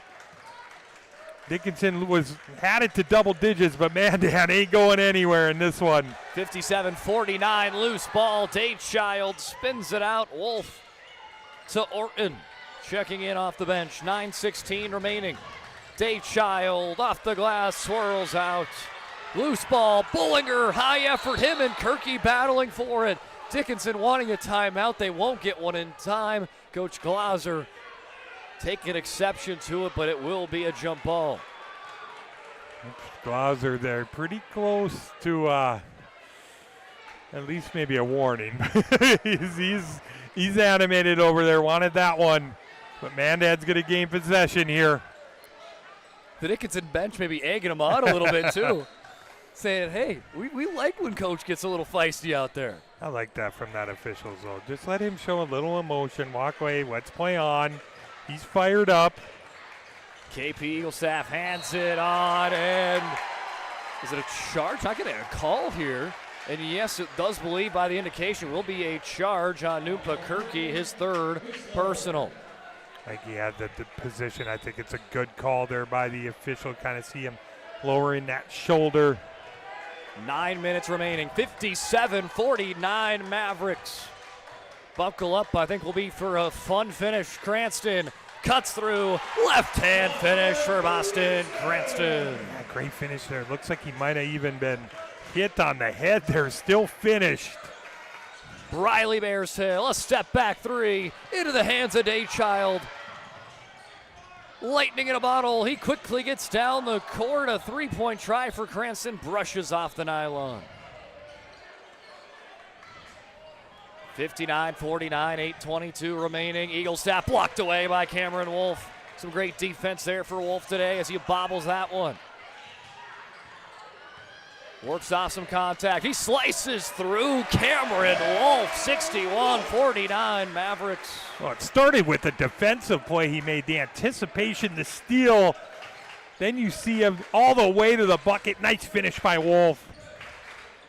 Kirky spins at the elbow, almost loses the ball, gathers it back in, and it's going to be called on a travel. Great defense there by Daychild, holding his ground.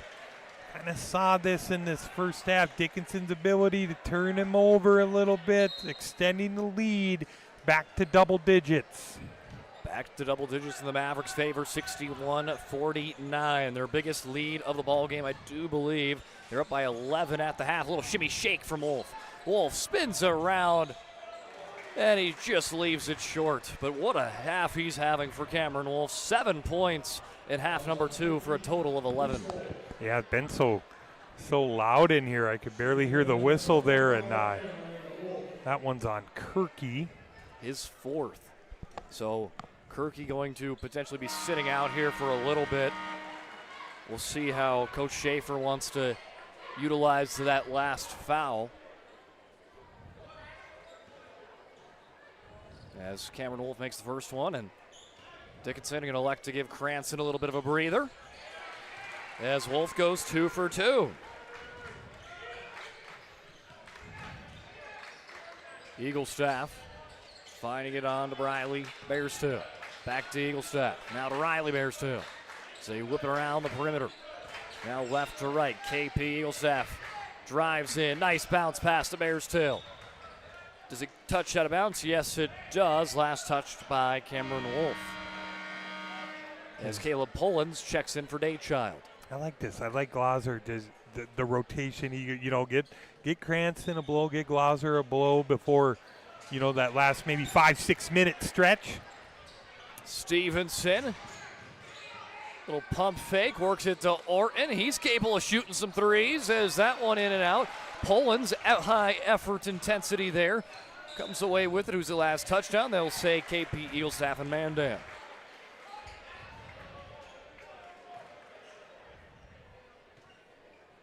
$63-49. Here to go. 7:06 remaining on the BNC National Bank scoreboard. And apologize, they're having some scoreboard issues, so radio style the rest of the way out. Pullins picks up the screen. Pullins attacks. Little Euro step finds Wolf. Wolf blocked away by Eaglestaff.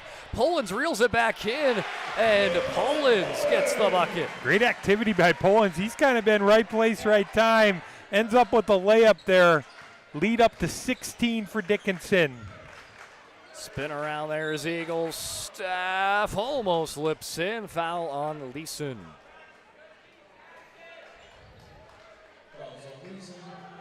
Again, stay tuned. After the conclusion of this one, we'll have the Sharpen O'Carr Center post-game show of the Sports Clips MVP, as well as the move of the game. First one is good for KP Eaglestaff. I got to tell Owen Patterson, I found a look-alike, and it's Paxton Leeson. He and Owen P look like twins, man. Now that you mention it. Look at those. I mean, I've thought it a number of times. I had to say it. Owen Patterson, a doppelganger? Is that what you call it? Yeah. I found your doppelganger here in Dickinson, North Dakota. Now you say it, I can't unsee it. This is no offense to Owen. Paxton shoots it way better than you, Owen. Leeson trying to run him down as Wentz to Shimmick and one. Nice work there for Carson Shimmick. Lots of contact. He's got me oohing and on. That's just body control, the adjustment. Nice finish by Shimmick. And now here comes in some of those starters here for Dickinson. Daychild, Cranston, Glauser join Stevenson on the court, as well as Tatum Bollinger. Bollinger did not start in today's game, but he's always one of those kind of those flex starters. Him and Cameron Wolf kind of flex in and out, depending on the matchups they like to start the game. Start the game with Wolf, and they might end the game with Bollinger, depending on how the ending goes. Bollinger, little half spin, trying to buy some time. Has that one poked from behind. He finds Glauser for a three. That one off the court. Eaglestaff tries to play it off of Cranston, but gives it right to him. Cranston on the attack and draws the foul. You've seen it. It's been Dickinson. Kind of seems like every loose ball is kind of going their way here these last few minutes, and now Cranston heads to the free throw line. Shimmick's got his third. As Cranston, first one, swirls in. Boston Cranston's got 13 tonight. Again, averaging 27 on the season. But he's just making his impact in different areas tonight. And Stevenson, put back effort. There you see it, the physicality, the strength of Stevenson, and the putback. Played in over, miscommunication by the Bearstail Twins. As it'll be last touch though by Glauser, so maybe get that affected a little bit on that as it goes out of play. Just great defenses that we've seen on both sides today, and I think maybe everyone's averages might take a little bit of a plummet today. Just of how this one has gone. KP Eaglestaff, his shot not going to go. Daniel Wentz whips it out. Here comes Briley Bearstail. That foot on the line would have been a long two. And here comes Cranston. Firing down the court. Finds it to Stevenson. Can't get the roll. Bollinger wins the race to the loose ball. Glauser to Cranston. Corner three in front of his bench. Count it. And it's, once again, it's a loose ball going to the Mavericks. Cranston delivers a three ball. Cranston getting his hand in there to steal it away. Last touch. Is it Shimmick or Cranston? And they'll say Cranston, the last one will be Mandan basketball. 4:47 remaining as the Mavericks have started to pull away, 71-53. Kind of seen it here. It's been kind of a mini runs by both teams, but now Dickinson getting some separation. Cranston getting going offensively. 71-53, Dickinson just over 4:30 to go. Kirky with his playing with 4 fouls has checked back in. It's go time for Mandan to try to work their way back in. Bearstail, a no-look bounce pass, not going to find a way to Shimmick, but he gets it right in his lap after Wolf tried to play it off of him. Great hands by Shimmick there, just kind of knocking that ball straight down, able to go back up with it. Nice night from Shimmick here tonight. 71-55, Wolf, corner three, a little too strong. 4 minutes remaining. Mavericks up by 16. Playing in to Wentz, corner three. Loose ball, Cranston fighting for it. Bearstail wins the race, holds them off. Now Riley works to his left, draws the foul on Bollinger. I like that from Bollinger, though. You know, he's outside that restricted area. He's just late. He's just late in getting over, trying to take that charge. He gives up half a foot to Bearstail. He's got a motor on him, too, Bollinger. That's really stood out to me. Plays so hard. As he'll check out for a breather, Stevenson, Leeson come in for Bollinger and Daychild. They'll elect for a little bit more height here in the closing minutes. Again, 3:46 remaining, 71-55 Dickinson. Bearstail, second one, flushes in.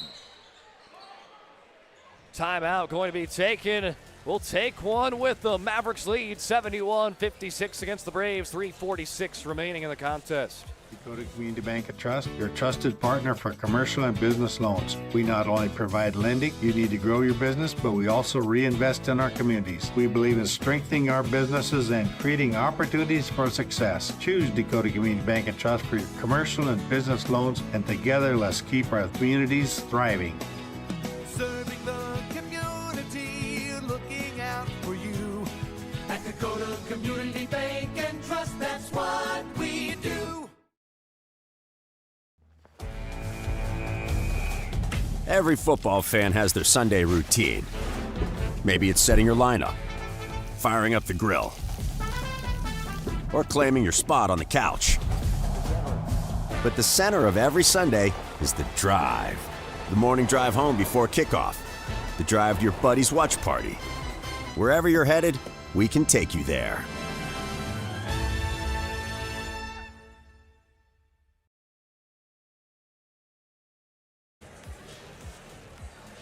Mavericks lead over the Braves, 71-56, 3:46 remaining here in this one.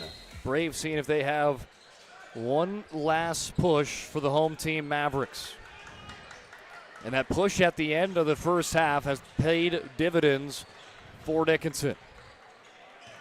As Stevenson finds a lane, nice aerobatic finish for Stevenson. I love it. Stevenson, so good in that lane. You said it. It's kind of just a great finish at the rim. Loose ball, still loose. Leeson comes down with it. Leeson to Cranston, and as you mentioned earlier, those loose balls, it's just a magnet that's going to the favor of the Mavericks. Yeah, absolutely. That's kind of been the story here this last 6 to 8 minutes of play. Glauser works it to Leeson. Leeson spinning out to Glauser, a little pump fake, works to Cranston. Here comes Stevenson, just avoidance there. Nice little lay-in for Nate Stevenson. That little hesitation.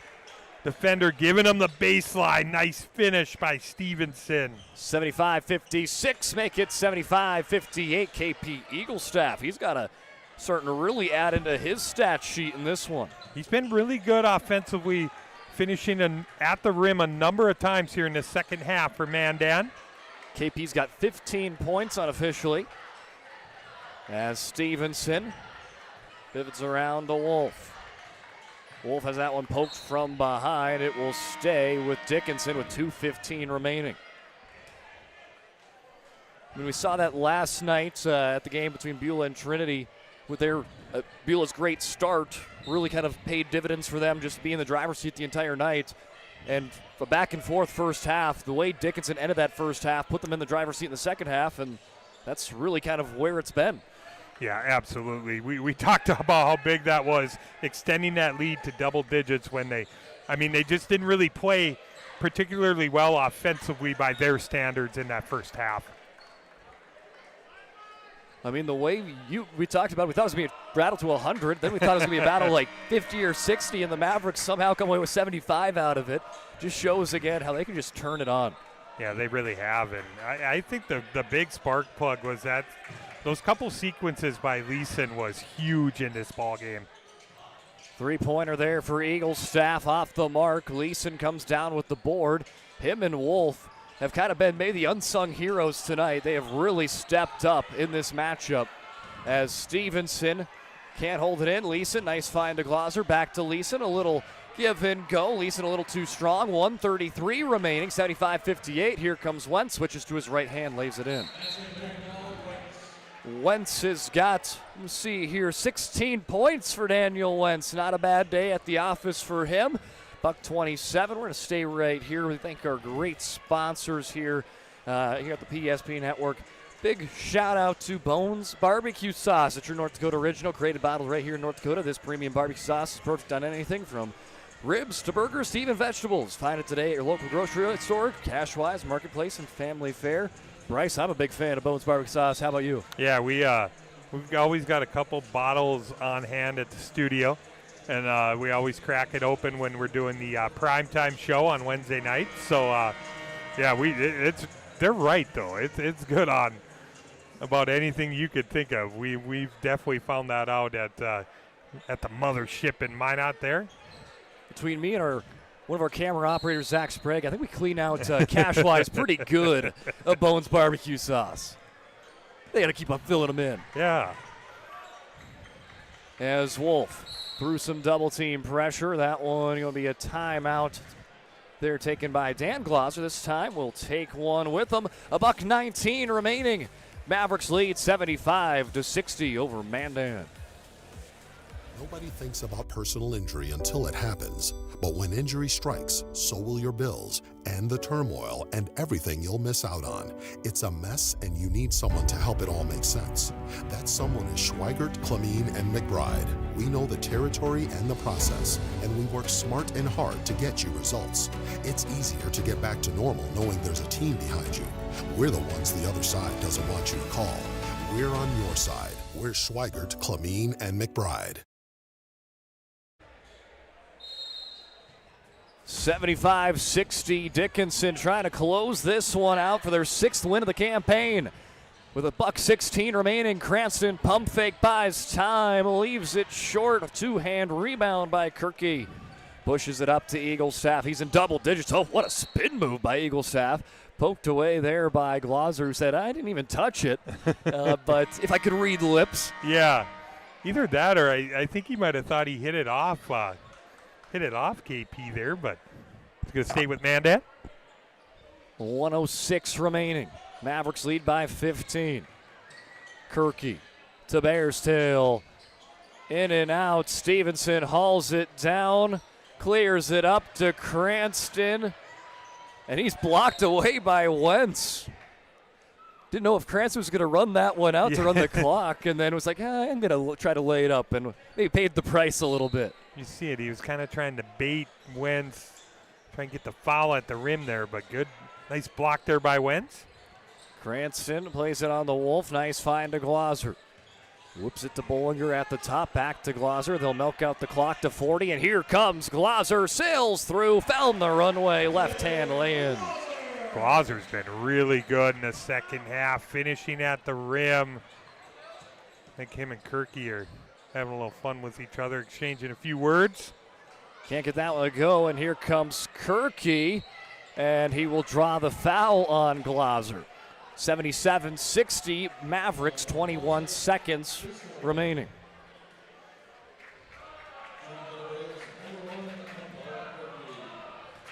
Kirky and Glosser still having a conversation as Kirky makes it. I saw him smiling, so I'm not sure the nature of it or the seriousness. Yeah, they're still smiling. Yeah. They're having a good time. As Glosser will check out, they'll bring in some reserves here to get a 21 seconds of play.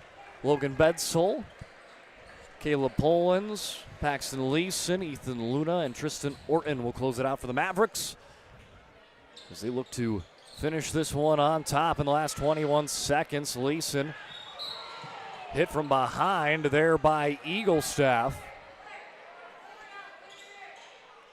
A little more conversation. KP said, I'm fouling. They'll settle things down here with 17 seconds remaining. Like Mandan, though, hey, we're not going to let you have 15 seconds of peace and quiet here, even though the result in the scoreboard can't change. But Mavericks lead 77-61. Maybe you're saying, hey, next time we play in Mandan, just remember this. Yeah, that's kind of the, they want him to remember that by doing something like this, kind of driving up that intensity even more for a rematch. See that a lot playoff hockey time as they'll flip it out to Leeson, and a solid day off the bench for him, and he will dribble this one out as Dickinson picks up their 6th win on the year in a 77-61 fashion. And we're headed on over the Charbonneau Oak Car Center post-game show when we continue on. This presentation on the PSP Network is proudly brought to you by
platforms.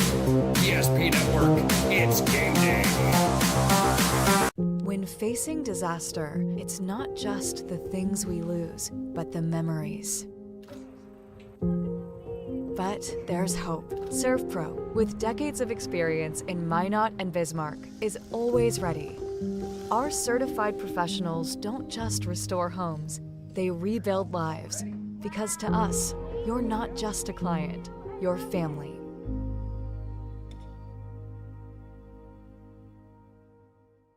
Our stylists are trained to understand the nuances of cutting men's hair. Less pomp, more adore, huh, Brittany? Square face, wavy hair.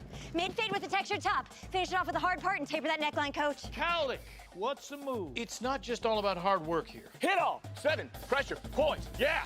It takes expertise to be a sport clip stylist. Here? That's the spot. Right there, huh? Sport Clips, the pros in men's hair. Whether you're looking for a full-service financial plan or planning for farm or business succession, Planning Team Financial Advisors is here to help you work toward achieving your financial goals. With locations in Bismarck, Garrison, and Center, our full-service team of professionals are dedicated to helping you work towards achieving your financial goals. Visit us online, planningteam.com. Securities offered through LPL Financial, member of FINRA Civic. Investment advisory services offered through New Edge Advisors, LLC, a registered investment advisor. New Edge Advisors, LLC, and Planning Team Financial Advisors are separate entities from LPL Financial. Planning for the future is difficult, but pre-planning your funeral is a thoughtful way to ease the burden on your loved ones. At Stevenson Funeral Home, our compassionate team will help you create a personalized plan that reflects your values. We'll make sure that your wishes are honored and that your family will have peace of mind in a challenging time. Call us today to start your pre-planning journey. You can count on us to be with you every step of the way. Stevenson Funeral Home.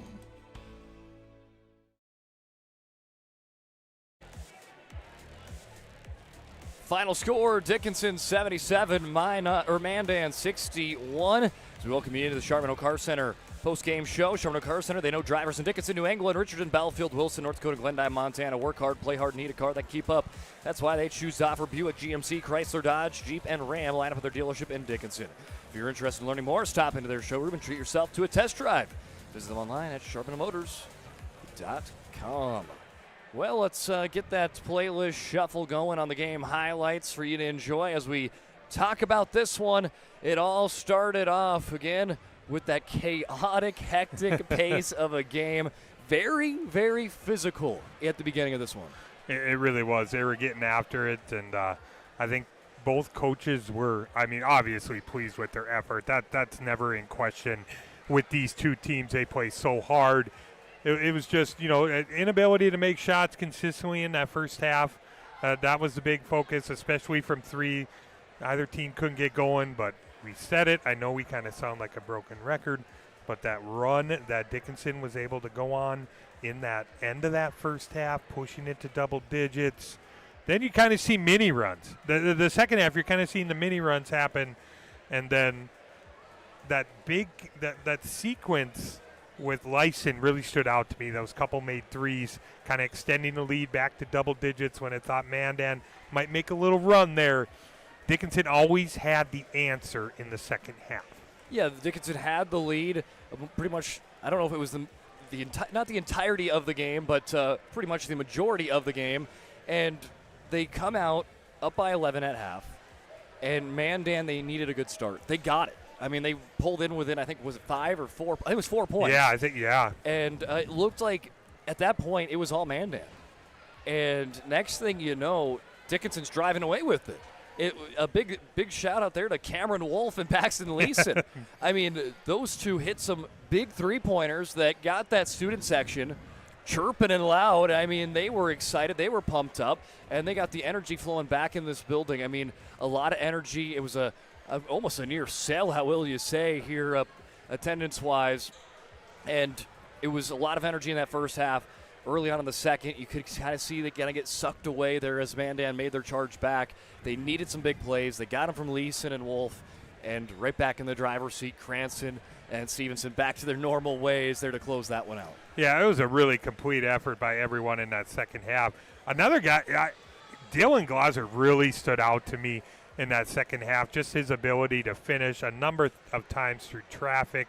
Everything was at the rim for him tonight. Lyson, a couple made threes. Wolf got going a little offensively.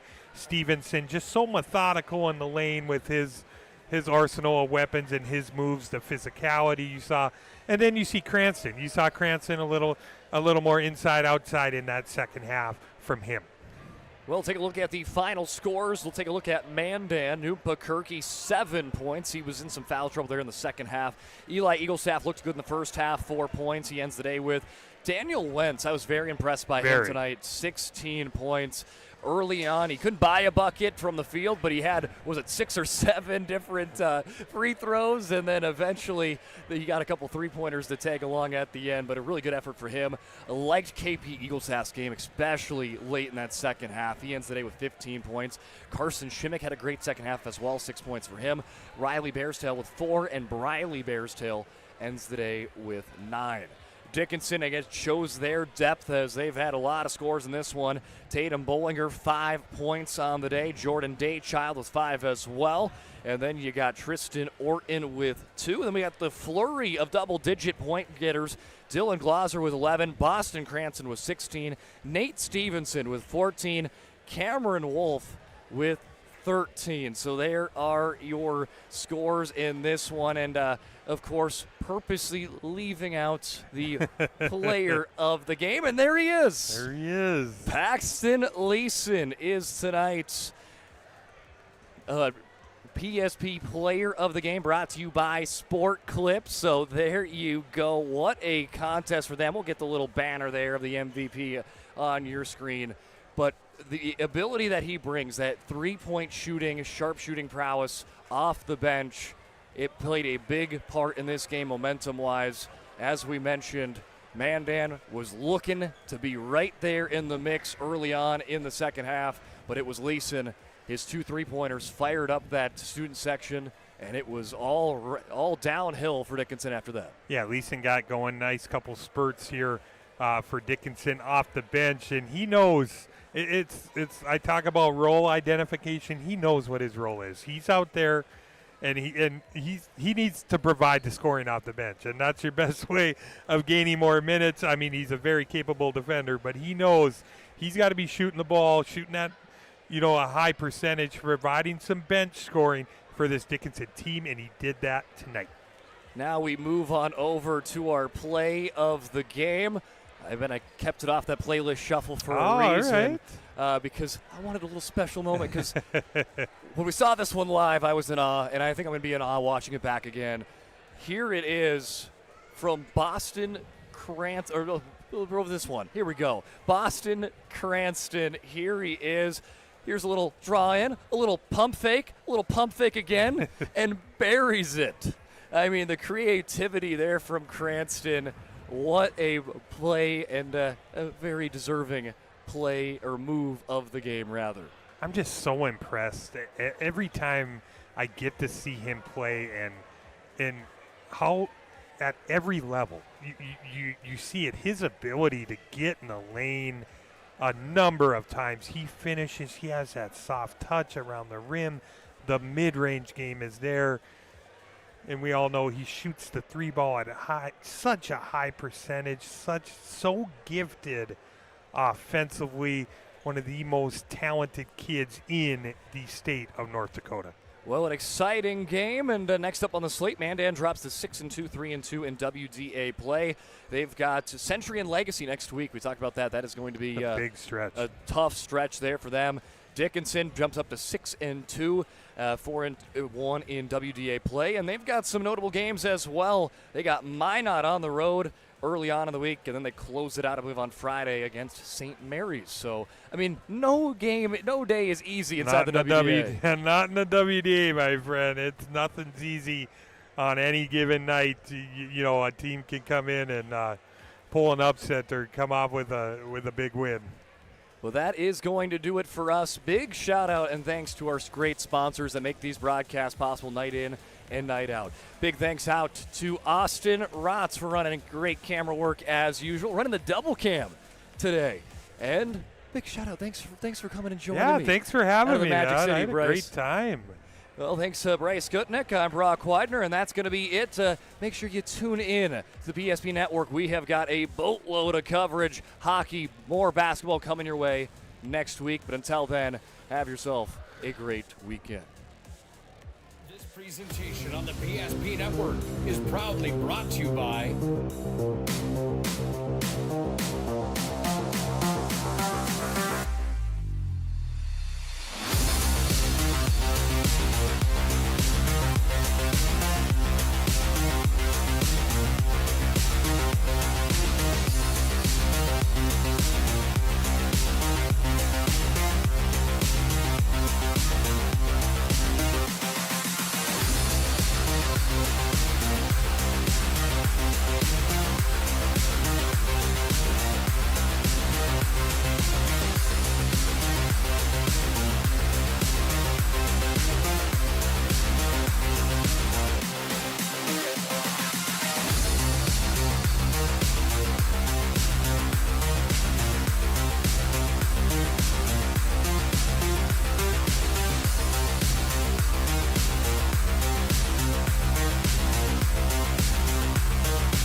PSP Network on all social media platforms. PSP Network,